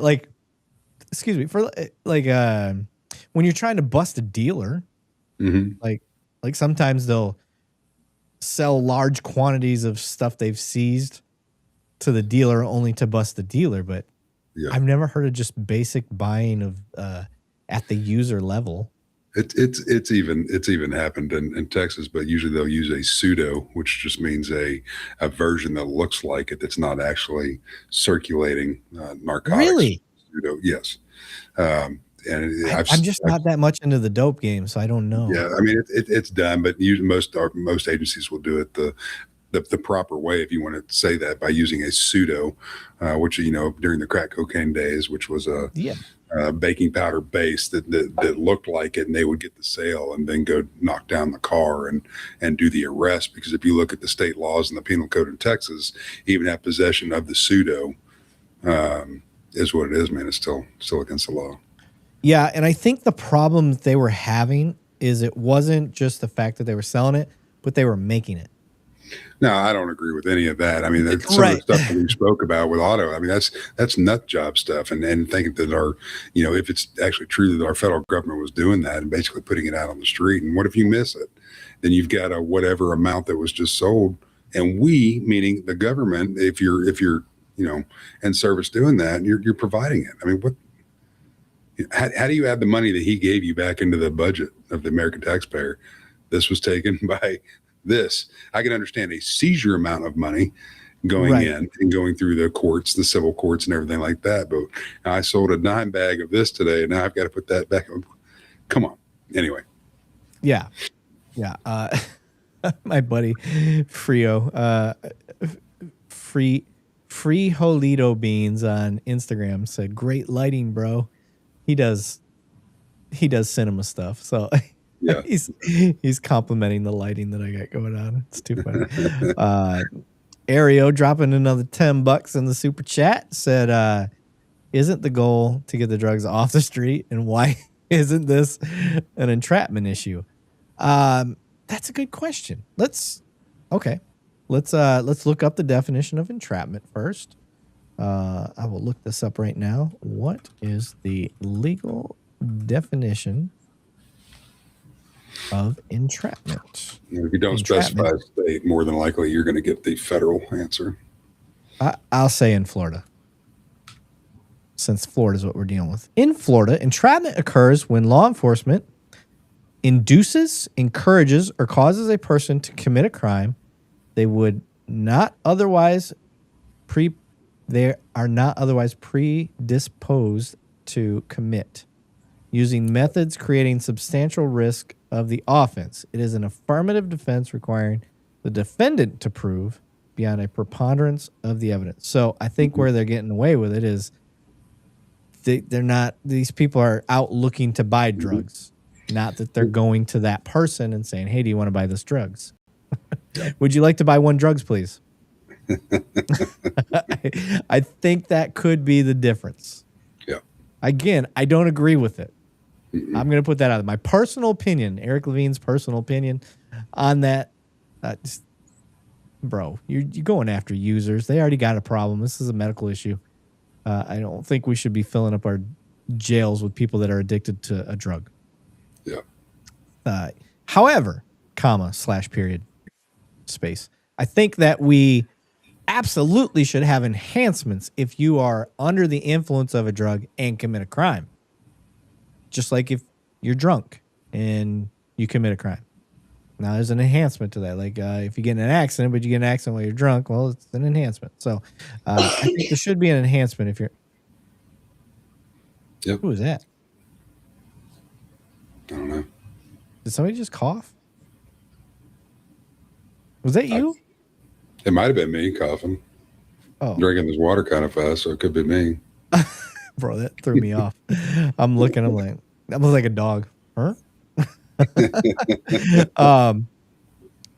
I think Erik needs reading glasses. I know I don't need reading glasses. I actually have perfect vision. The problem is my screen moves. It's when I click on the screen, if somebody chats or says something, it moves the whole thing for me. So if you guys see me like struggling to read, it has nothing to do with my eyes. It's the damn way that this system works. That's why I like to put it on the screen like this one. I will go, why did they call him Poppy Bush? I don't even know what Wade's talking about. He's in reference to the poppy seed. Oh, is that what he's talking about? See, that's how removed I am from the dope game.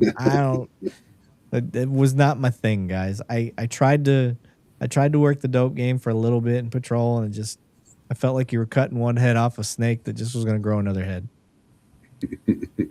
So you just had to learn. You had to learn. Now, don't get me wrong. Going after dope, you can get a lot of, you can get guns and other violent stuff. But that's where I learned there's a difference between the user and the dealer side, the people that are trying to protect the dope territory. That I'm all for going after those guys. Fucking get them.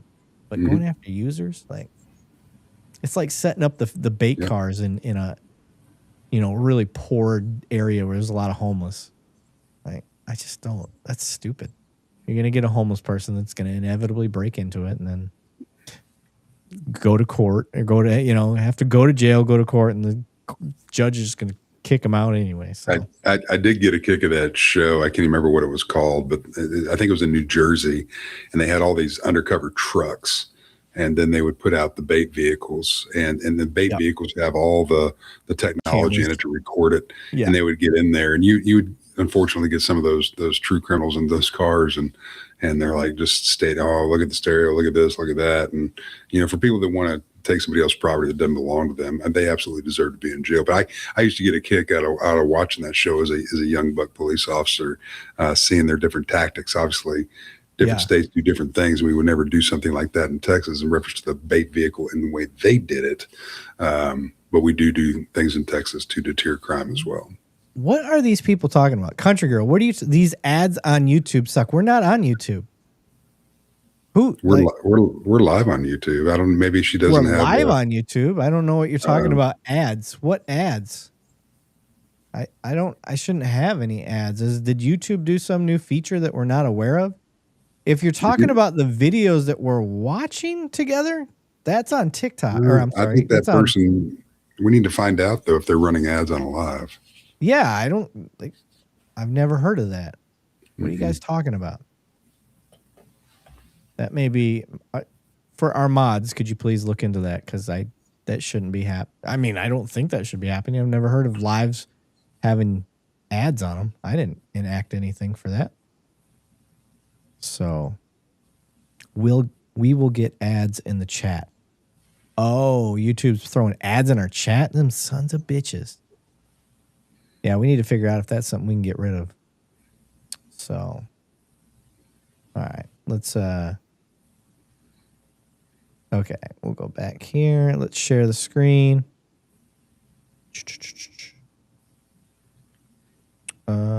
Here we go. Share. YouTube randomly does ad breaks. Usually they can be skipped, but here lately it seems like they're making the 30 seconds unskippable. Ugh. That's terrible. I don't know why that is. That's not us, guys. I promise. We'll get rid of that if we can. If that's a setting on our side, we'll get rid of it. I just don't know what's doing that for y'all. Even when I'm if I can't get on and I'm trying to watch this thing live on YouTube, I've never had an ad thrown in there, even on a non-subscription based YouTube watching. So that's new to me, hearing that we have ads running in the background. Marine Blood said running ads on live streams are normal. So I guess, ugh, okay, I don't like that. All right, let's go to this one. Of all the people you could have gotten a car accident with. Boop, boop.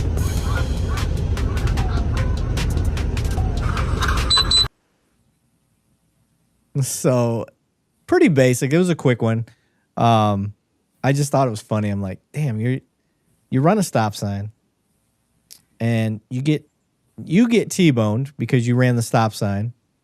And then the next thing you know, you get double tapped and you run into a cop. Like, of all the people you could have fucking got an accident with, you hit a cop. Now, turns out she was drunk as shit. According to what according to what we read, the female driving that vehicle, she was like 3 times plus the legal limit. So you're not gonna get a lot of sympathy from me, but at the same time, it's just like, damn, like you could have hit anybody, but you ran into a cop car. Like, that's just the worst. So too crazy.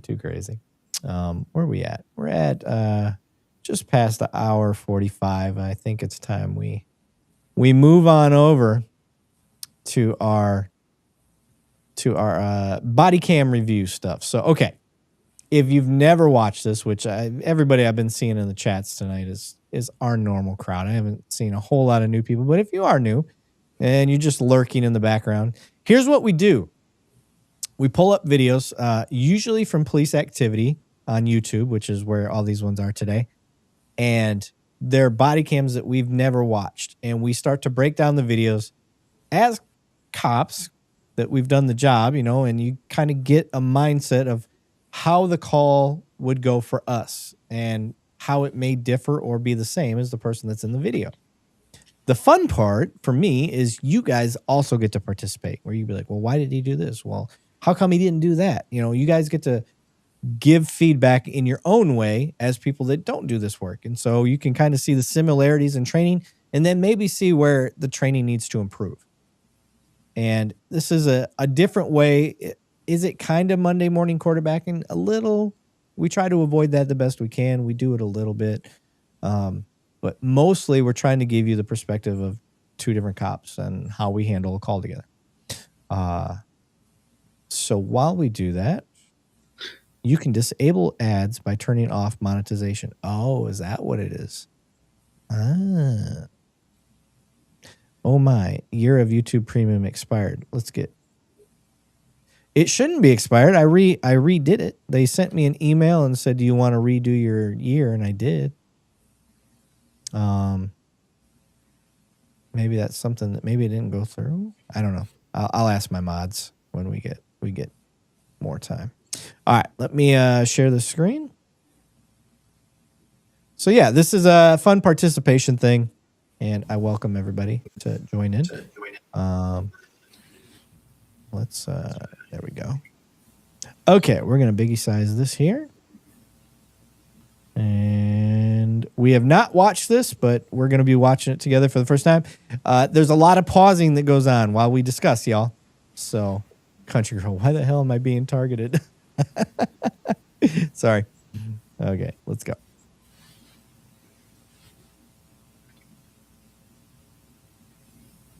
Oh, looks like NYPD Metro stuff.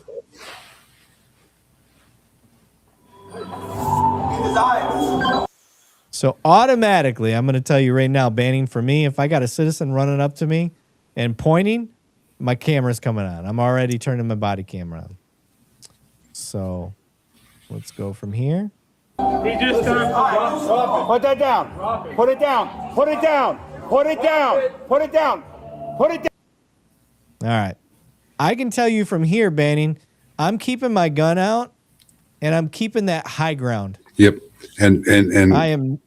A quick word to our viewers. If you've got kids in the room watching this, if you have, we don't know how this is going to pan out. This is obviously for adult eyes. We don't know what the outcome is going to be. So it could be violent. It could not be. So just know that. Yes. But yeah, I am not going to retreat. I am going to keep that high ground. That's a machete. I don't know that a Spartan kick would work here. Maybe some pepper spray or taser or something if I can get that out fast enough. But this happened quick. That girl came pointing, and the next thing you know, your boy is on the escalator. Looks like, or stairwell, right there. I will say for me, this probably would result in a shooting pretty quick. I'm just going to say for me, because I'm not willing to give up that space. Because if he gets up to the stairwells, look at all the other people I have to worry about possibly hitting with gunfire. I'm more worried about all those other people than anything else. And if I let him get up past the steps, then he becomes a wild card. I don't know where he's going to go. This is not normal behavior. We talk about what a reasonable and prudent person would do. Wade said, I'm going to Spartan kick. Yeah, I would like to. My worry is that he hacks off my ankle. I don't want that to happen either. So, all right, we're going to watch this together and see what happens. Down. Put it down. 412 Central. Oh, my God. Bannon, you might already know where I'm going to go with this officer that's on the radio. Mm-hmm. Don't communicate right now. Just take care of business. Take care of business. But did you see what he did? Did you see the radio? I'm going to go back. Put it down. Put it down. He's on a handheld. Yep. Using his actual hand. It is 2026, y'all. Get Where's an your earpiece, lapel, earpiece, whatever. and get a button. I don't know what to call it. Get a button. You don't need to be physically handling your radio. Nope. It drives me insane. Look at the state troopers just in Texas, and I understand it's for uniform appearance, but they're still not running lapels, and many of them aren't running earpieces. And half the time when they're on a traffic stop, they're running that radio broadcast through their PA so they can hear if their dispatch agency is hearing them. So now you've got, people in the car that can hear everything that's coming through that radio, no problem, which that can amp people up if something is said like warrant confirmed or something like that. Yeah. I don't. And for y'all in the chat, tell me, do you have a problem with cops using an earpiece? I don't see an issue with it. I think that's the best way. I'm about to sneeze. I think that's the best way to handle it. Sorry. But Felt it coming. But you know, in Project 1868 said that NYPD is way behind in equipment. I've always paid for my own earpiece. Mm-hmm. Always. It's the particular one that I get. I think it's like $109. I used to just go to Jones Hearing Aid, have my own port, and then go to radioaccessories.com, order the gear I need for whatever type of Motorola radio that I had at the time. Yes.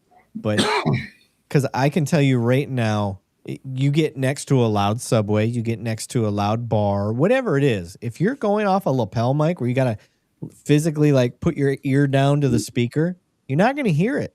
I worked in an entertainment district for a long time.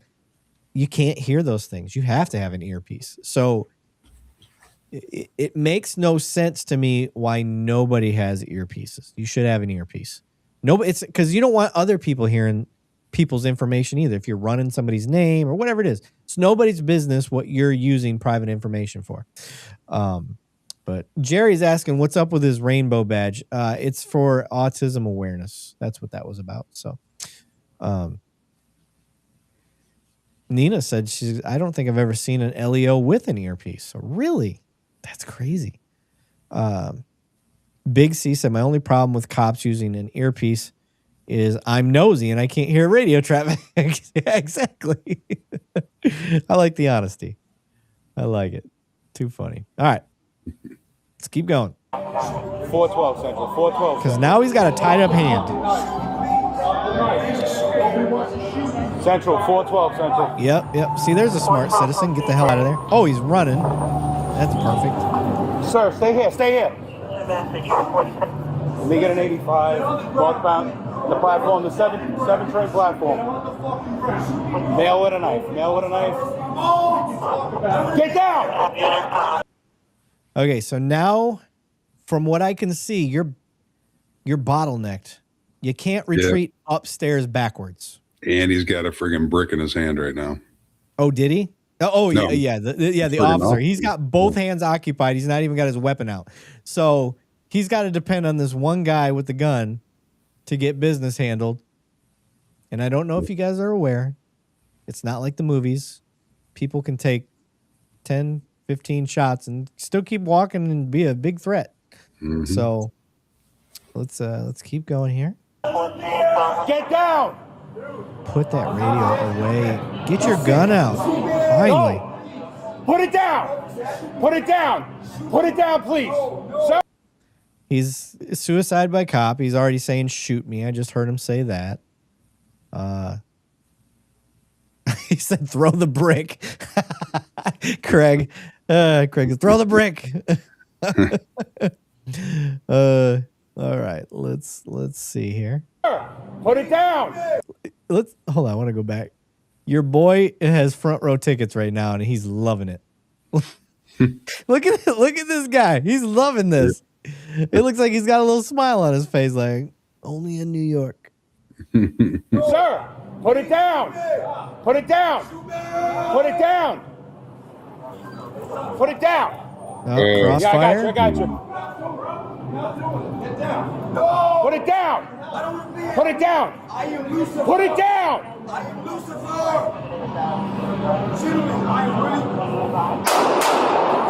So he's saying crazy shit, saying I am Lucifer. And I didn't expect him to shoot right when I said that, but it happened. He was moving forward towards him. I can tell you already I don't have a problem with him firing those shots. No. Because you can't predict. Is it illegal to be crazy? No. But can you reason with crazy? No. You can't reason with crazy. Trust me, I've tried. 2 shots. I counted. I got shots fired, Central. Shots fired, Central.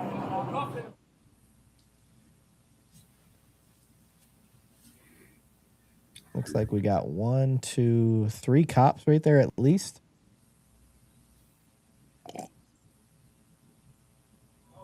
He said, "Oh hell no!" Listen, drop it. Put that down. Drop it. Put it down. Put it down. Put it down. Put it Everybody's down. getting their cell phone cameras ready. Put it down. Knife. Dude, drop the fucking knife now. Drop the fucking knife. Drop the fucking knife. Drop the knife. Nobody wants to shoot you. Drop the fucking knife.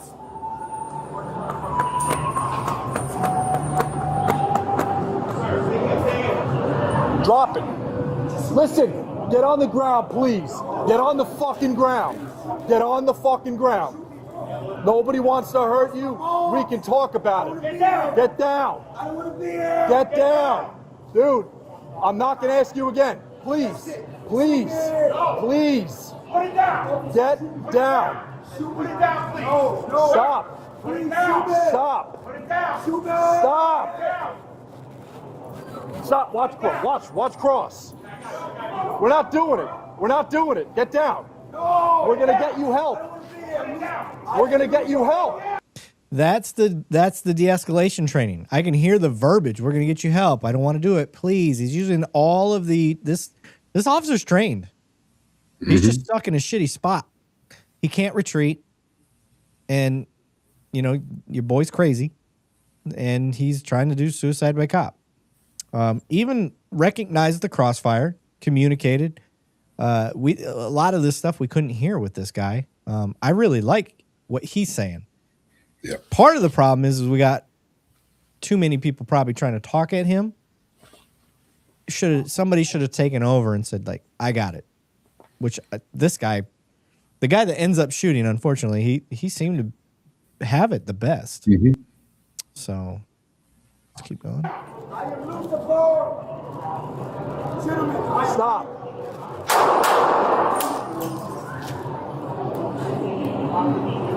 Cuff him. Cuff him. Cuff him. Cuff him. Did you notice that dude still didn't move? Yeah, he was. You see him in the background? Stop. Watch cross. We're not doing it. We're not doing it. Get down. We're gonna get you help. We're gonna get you help. I'm gonna pause it when I see him. Stop.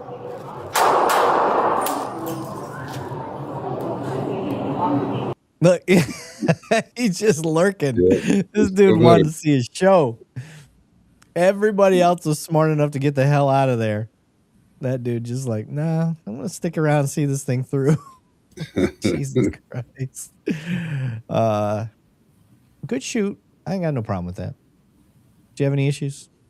No issues. And you know, we can't see where the officer's eyes are looking, but I would assume they're checking their background. That lower level was a lot less casualty based than the upper level was. Unfortunately, in cities like New York and some of these large cities, people are seeing more and more, and they're just casually still going about their day.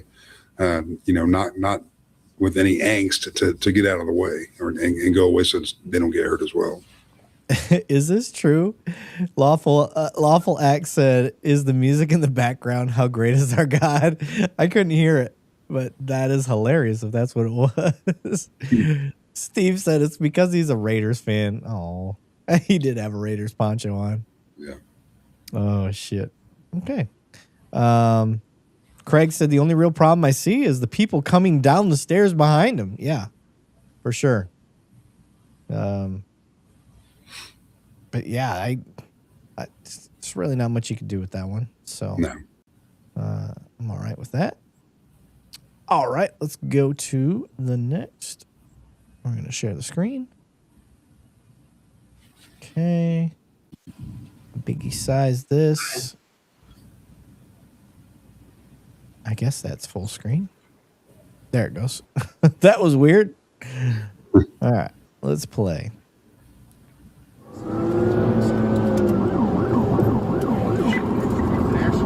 Crash. He crashed. Oh, he hit his car pretty good. Oh, he's losing control. He's crashing. Crash. Get more squads. 1050. Okay, this is always a bad spot to be in. For me, I would have gotten a lot closer. Yep. I would have went in and tried to pin this car, because just when you think they're done, they're not done. I can see that the airbag went out, so I'm gonna try to get close, and use the element of I don't want to say surprise, but just I've got the advantage right now because his car is jacked up and he's probably gonna have to put it back in gear and start it back up or whatever. Yep. So This is a pretty far distance. I'm guessing because they're so far back that this guy is probably a deadly threat. This is me speculating. I don't know. But typically when we stay this far back, it's because we know somebody has a weapon.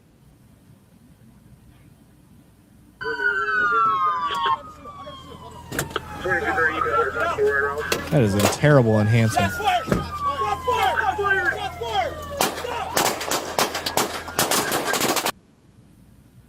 So we got a bunch of rounds getting flown. Yep. And you see the light? Look at that tail light. I don't know if you can. Yeah, can you see my mouse right there? Mm-hmm. There's somebody in that vehicle. And I believe he just peeked out from the passenger side. Yeah, that was him. Yeah. So, holy shit. But do you let somebody sit there and shoot at you? Nope. Looks like he just ran to the front of that vehicle. Yep, he's... Oh, shit. Jesus, look at everything behind That's that. dialing up some distance. I see somebody's got an AR. That is some terrible, terrible background, though. That would have me nervous as shit. Mm-hmm. Okay. That was a lot of shooting. That was a lot of shooting without without paying attention. God, I hope nobody got hit on that. He's still shooting though. Yeah, you can see him moving. My guess is he shot himself right there. I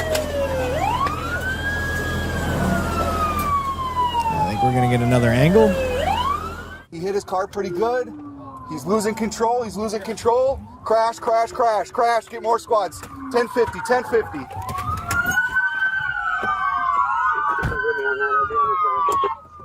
Let me out.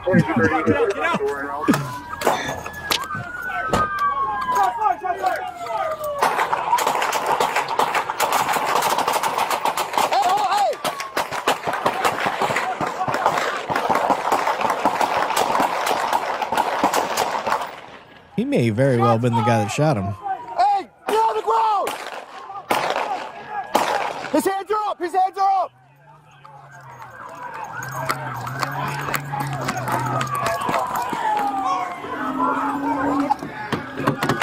Get down! Are you okay? Are you okay? Get back! Are you okay? Anyone else in the car? Okay, get out! Get out! Get out! Get out! Good for him. Good for him. I like that. That was his top concern right there. He wanted to get over to that person. Mm-hmm.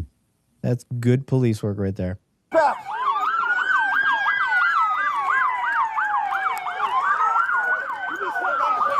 Medical going. Secure that pistol. Secure the pistol. Get him, get him, get him, get him. Everybody okay? Check yourself.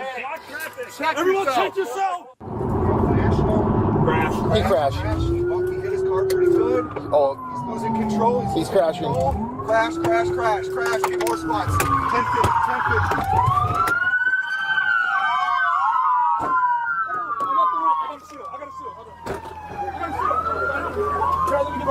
Oh shit! Shots fired! Shots fired! Shots fired! Motherfucker, you got the rifle.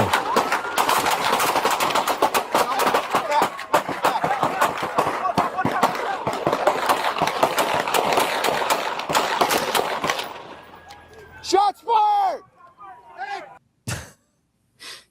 Sorry, I don't mean to Monday morning on this, but bro, you got the rifle. Like, you're the most important guy. Yep. Of all the things we need in the fight, you can't be the one that ducks around. I need you shooting. I need you putting rounds down range. Any of my military guys out there, like, they probably understand why I'm laughing. I'm not of all the people that I have an issue with, that this is the one I've got the most issue with right now.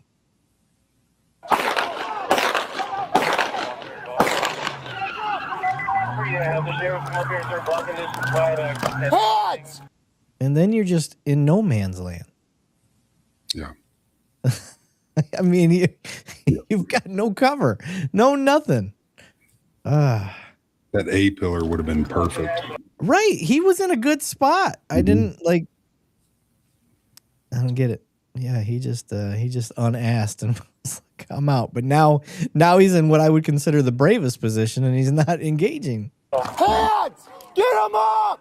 Hands! Get him up! Police! Police!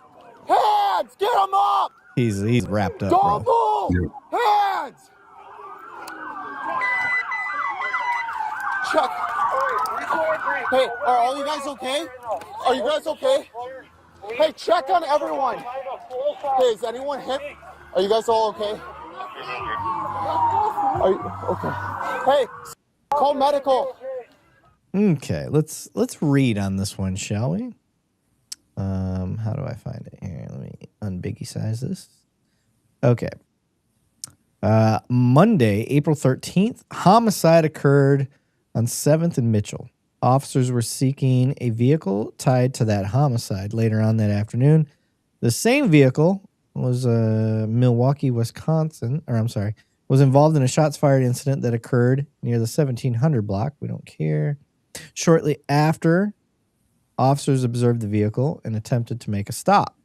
The suspect, later identified as 31-year-old, blah, blah, blah, blah, fled the scene. Vehicle pursuit ensued. The vehicle pursuit ended when the vehicle crashed, which we saw. He exited the vehicle, fired shots towards officers. Officers returned fire. Officers returned fire, subsequently striking the suspect. No one else was struck by the gunfire. That's good. He was the sole occupant of the vehicle, transported to the hospital, but he succumbed to his wounds. A 34-year-old that was in the crash was transported to the hospital treatment for non-fatal injuries. That dude had gotten out of prison in December, and it's April, so only a few months for burglary. So, again, no issues with the shooting itself. Was a little perturbed by the rifle deployment being the last thing that was really in the fight. Should have been the first thing in the fight. But again, I'm not here to Monday morning quarterback. I'm more to talk about whether it was justified, how we can improve. But Eye of the Night said, I see how it is. I comment on TikTok and the live there. I didn't even know we were on our live on TikTok, brother.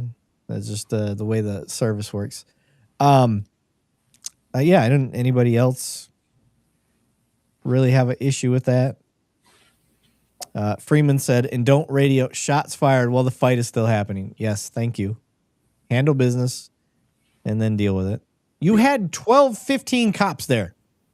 Some of those were riding 3 deep. I mean, this is obviously they're hot and heavy, kind of like Grand Theft Auto when your stars get up to whatever number and you got everybody looking for you. That's where this was at. So yeah.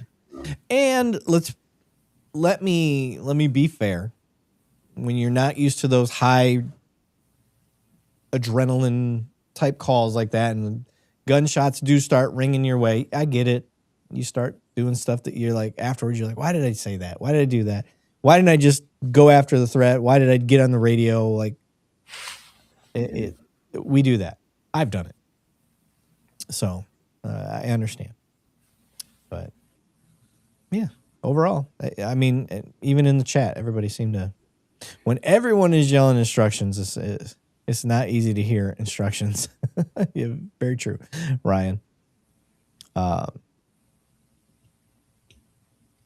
Yeah, isn't one person designated to yell commands? Normally you would hope that somebody would take control. Freeman, another fucking ad. Sorry. From what I'm understanding, it's not on my end, y'all. It's on y'all's end.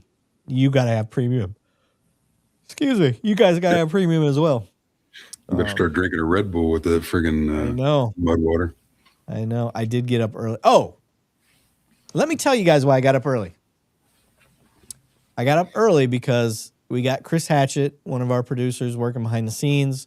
Deadleg and I, we were waiting for Alan, but Alan had some family obligations. But We're still working to get the Ready or Not gaming, where we're going to do 10 episodes of playing a police SWAT style game, which is very realistic. It's not like Call of Duty where you're just going in and wrecking shop. Like, everything has to be tactically sound. You actually use real tactics, police investigations, stuff like that. We're going to be playing that. We're going to try to get Banning to play, but we got to see what his setup can get first. But we're gonna have that game, and as we get playing and as we start getting better, we're gonna start inviting y'all, the community, to come on and play with us. And the whole point is, 1, just to have fun. 2, have a drink. You don't have to, but we're gonna drink, play the game. We're gonna do debriefs like we would do a real debrief and roll call.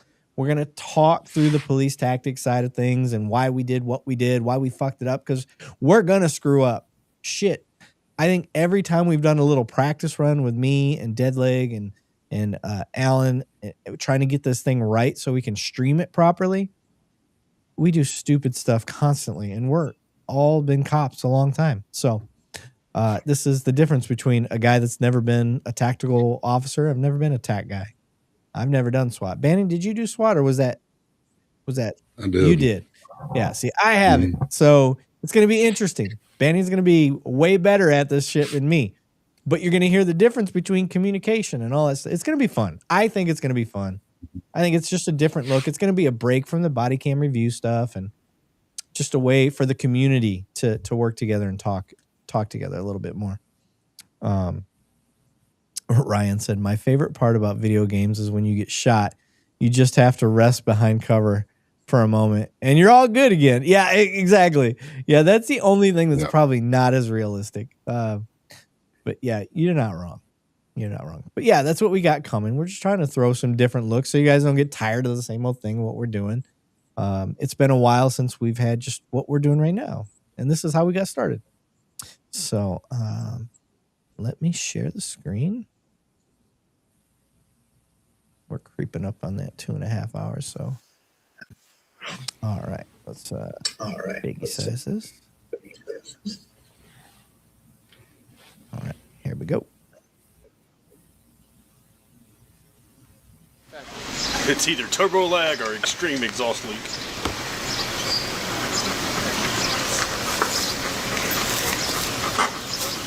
I hear a canine. Get off the road before your car gets hit. Move your car. You're still in the road. So what? I'm FEMA too. Give my phone. Did he say I'm FEMA? I'm FEMA too? I have no clue. I think he said I'm FEMA too. What happened up here? Y'all need my help? Why y'all here? Why y'all on that porch? Hey. Y'all get arrested for one. Y'all arrested. Hey. He's blocking traffic. All right, this is where I would turn to everybody, especially if I'm not the main guy. If I'm just an officer on the side. This is where I try to go to the community relations side of things. Most of the time, to de-escalate things like this for officers listening, it's just having a little bit of information. You go over to that person, hey, like, I understand this is your community, and we're not trying to disrespect you. Again, some look at it as kissing people's ass or whatever. I just call it placating. It's a de-escalation tactic. I'm going to go over to this man and be like, hey, this is what we got going on. Could you really do us a favor? I don't want my boss to come over here and yell at me.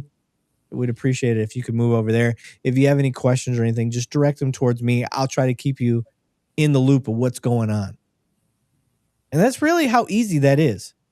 Now, I can tell him things without jeopardizing the case and make this person feel apart. Most of the time, that's what it is. Do I think this guy's drunk or on something? It sounds like it already.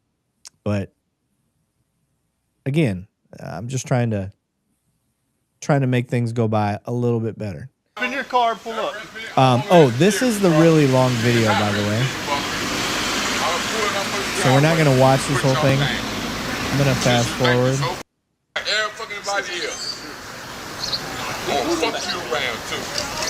So they've been dealing with this guy now for 30 minutes. What's his fucking name? Now, these officers are on a call for something unrelated to this guy, as far as I know. Yeah.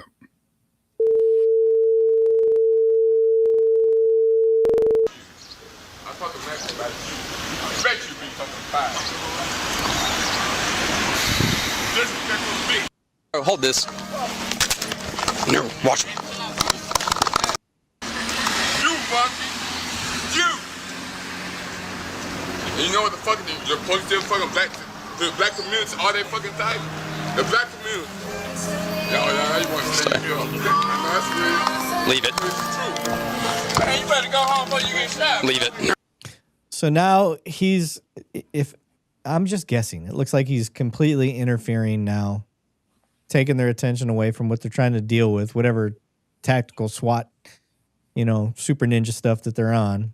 He's in the traffic, blocking the roadways, just being a nuisance to this call.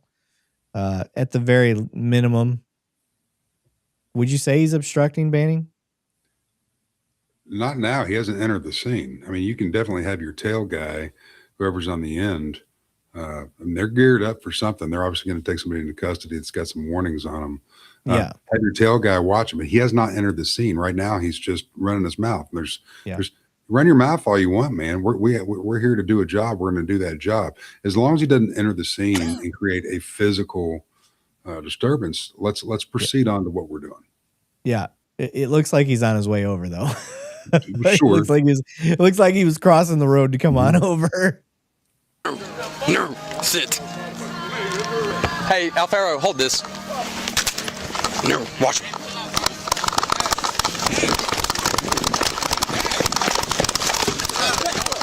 Watch him.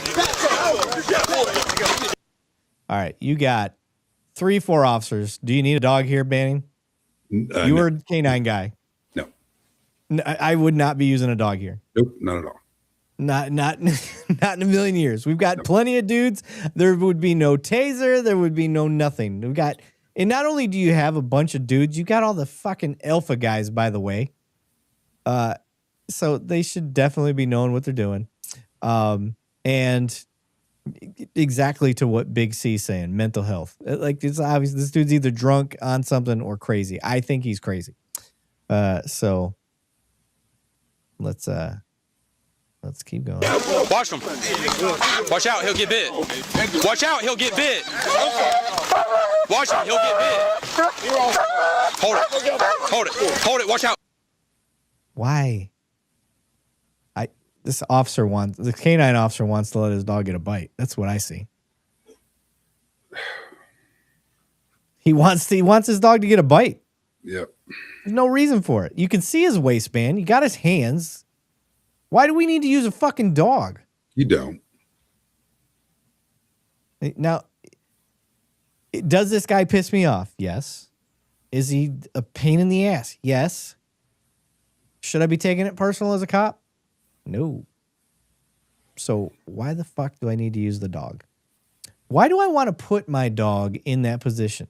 That's the other thing. I don't want my dog to possibly get hurt over some bullshit when I got plenty of dudes to handle it. If anything, use the dog to intimidate and keep these guys back. Yeah. That's maybe the best thing I would do. But you guys, everybody that's watched the show long enough knows I love dogs. And I don't want to see a dog get hurt. So on this, I'm already opposed to using a dog to begin with because it's not necessary. Mm-hmm. So, all right.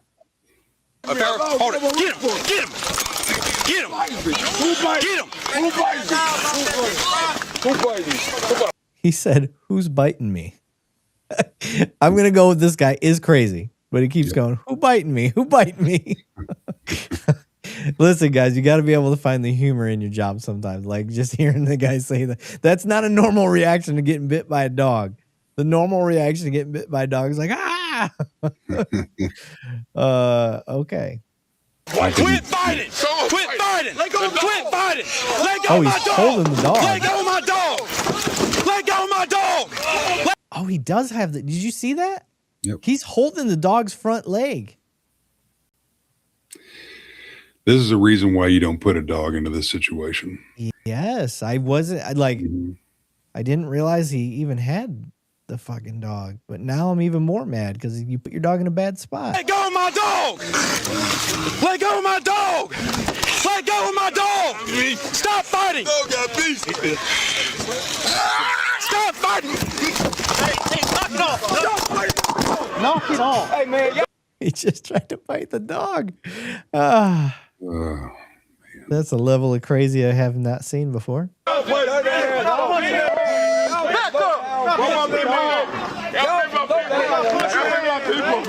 gonna fast forward it because it's a lot of body camera on the ground. You ain't Homeland Security. That's a FEMA freaking piece of paper. Y'all come on. That ain't no freaking. You know your paper head. Where yours at? He said I'm Homeland Security. Get put showing up. Let me go. I call for the federal officers. Let me go. Let me go. Yeah, I'm in fucking handcuffs. Bro, I'm coming up to you. I'm coming. Stand up. Leave him there.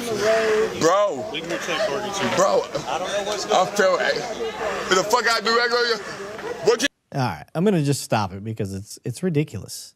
Yeah, it's fucking ridiculous. You've got the apex cops, SWAT, or some form of them, and you decided you had enough, and four of honestly, who I really blame is the canine guy. I don't feel like the SWAT guys thought the dog was needed. That's why they didn't get off of him.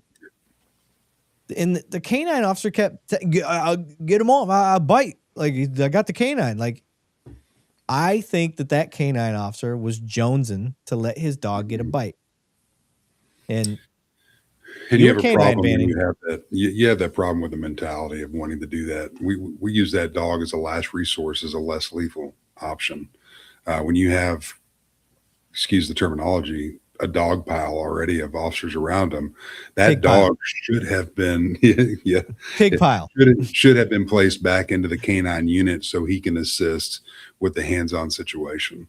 Unfortunately, that's training. And throughout the years since when I was in canine earlier on in my career, these canine training places have just exploded across the United States, and a lot of the standards have been lost to a different type of standard from the time that I was in. Yeah. Eye of the Night said, nah, this was Meal Team 6 and Tater Tactics. Now, I'm gonna give the SWAT guys credit. Everybody I see tacked out, they look fit, they look the part. And honestly, I think that they just wanted to go hands-on and get this guy on the ground.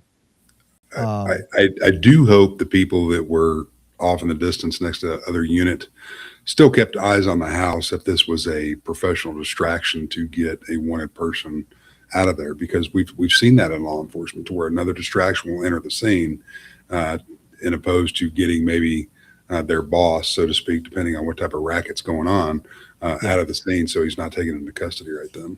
Yeah, Steve said it wasn't just the canine officer. That officer gave up the leg.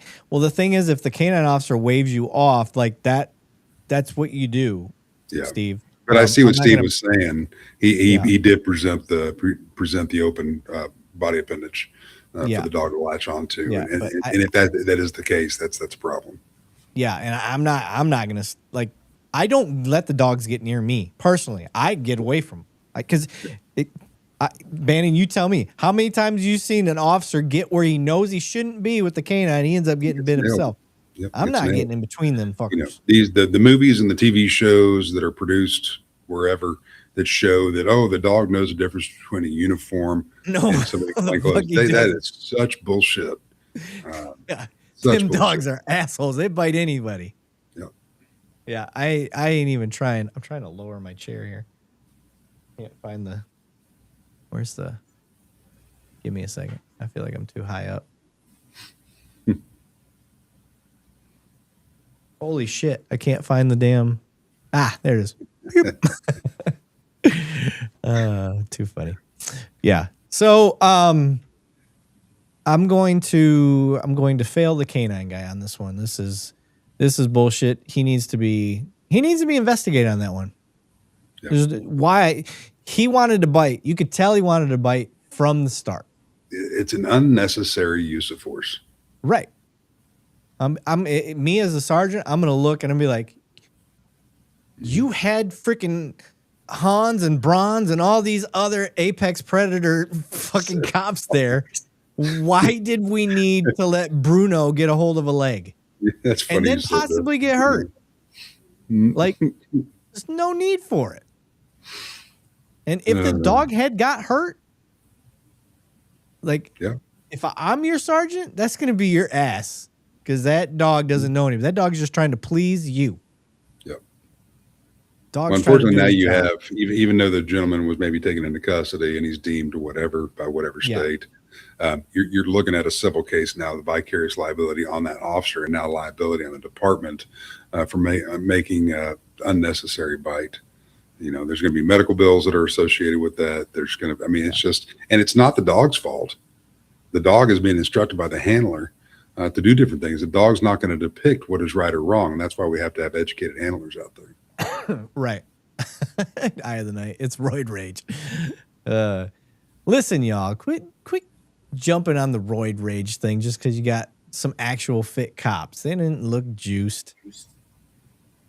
They weren't out there just throwing haymakers. And I will give those SWAT guys even more props. They weren't just dropping bombs on this guy.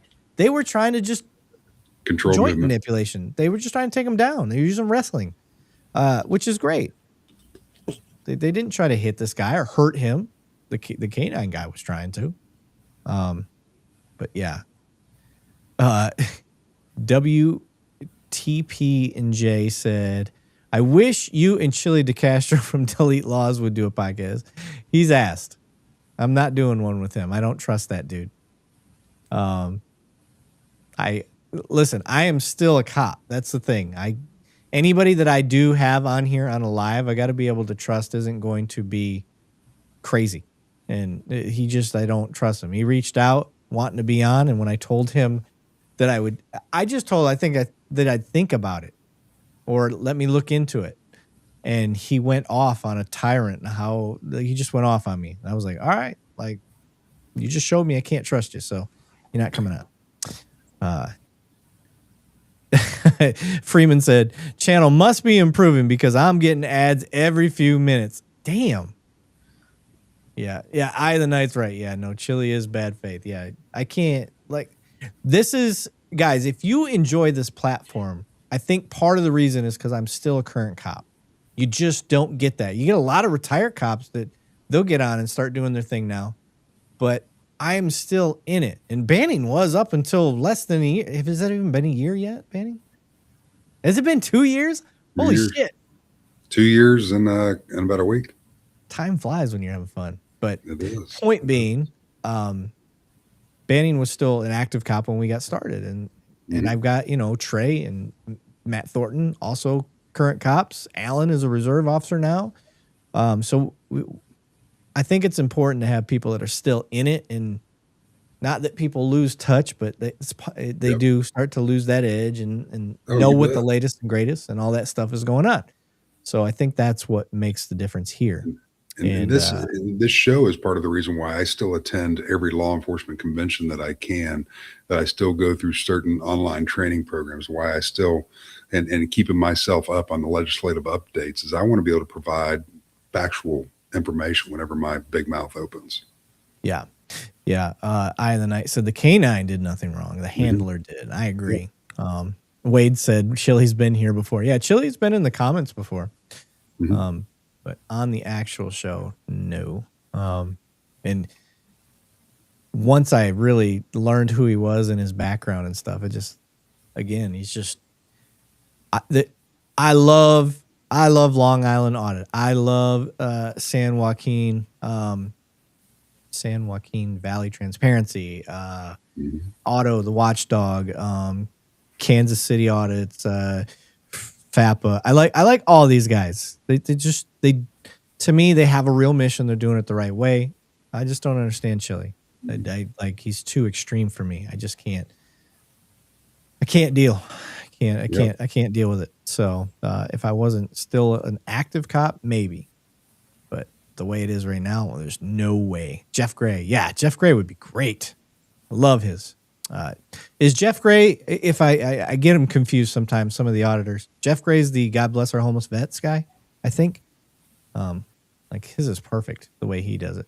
If that's the same person, but yeah, armed fisherman. Yeah, armed fisherman would be a good one too. He just carries a rifle with him when he goes fishing, and then people end up stopping him. I may start doing a special on fishermen, because as the person that used to go and fish any piece of water I could find, I had an extending pole in my car, and I would stop if I saw a good pond. And I would stop on the side of the highway, whatever it was, because I grew up in Michigan. There's a lot of water. And I'd be like, I bet nobody's fished these waters in some years. And I go in there and get me a big old 6-pound bass in Michigan. You know, it's a good sized bass, man. Yeah. Yeah. Everybody's saying, yes, that's him. Yes. Okay. So that is Jeff Gray. Yeah. He's badass. I like him. I like him a lot. I'd love to get him. I'm hoping Otto can get me hooked up with Southern Law Draw. That's the next dude I'm trying to get. There's a lot of people I'm trying to get lately. If there's any on the police side of things or the court side of things, let me know who you guys are interested in. I really do try to get all the people you guys want. That's really who I try to go after. But I try to keep it balanced. If I got Otto last time, so the next time I got Bridget. So I was trying to get somebody on the criminal justice side, and so the next time I'll try to get somebody that's, whether it's an auditor or somebody that's an ex-felon that's gone through the system, whatever it is, I'll try to get something like that. It is harder to get, but I do try. I could definitely use y'all's help for that too, if you guys got connections. But banning, we've been going to over 2.5. I try not to go to 3 unless we're just absolutely killing it. But yeah, everybody, I really appreciate it. Tonight's been fun. I got no other videos. Yeah. No other videos here. Please look forward. If you're not on our Discord, please get on our Discord. It's really how the community all talks to each other. And I know I don't get to get on it as much as I would like to. Again, please bear with me. I'm still an active cop. I have a full-time job. I'm a dad. I got 2 daughters that are teens, so I got to deal with orchestra and their stuff all the time. My wife, she likes me here and there, so I got to spend time with her. And I'm a part of the National Real-Time Crime Center Association, so I got that stuff going on. I'm trying to use that to make sure there's checks and balances for police around the nation for this Real-Time Crime Center stuff and this tech stuff, because I'm in a really good position to do that for us. So, yeah. Banny, what do you got? Man, I just appreciate each and every one of you for coming in and putting your opinions and your questions in. That's the reason why Eric created this whole thing. It's great that I'm hoping we're striking a good positive chord. Let us know if we're not. We're hoping to reach as many people as we can, but thank you very much for coming on the show tonight with everybody. Awesome. Jim Miner says, hi guys. Hope you had a good weekend. Thank you, Jim. Appreciate you, brother. Jelly Roll. I wish I could get Jelly Roll. If you got again, if you guys have connections to somebody you'd like to see on here, that would help things tremendously. Eric has to work on his cop TikTok dances too. No, never going to happen. Too funny. But, all right, guys, that is the end. We appreciate you. Check us out again next week, Sunday, 8 p.m. Eastern, 7 p.m. Central.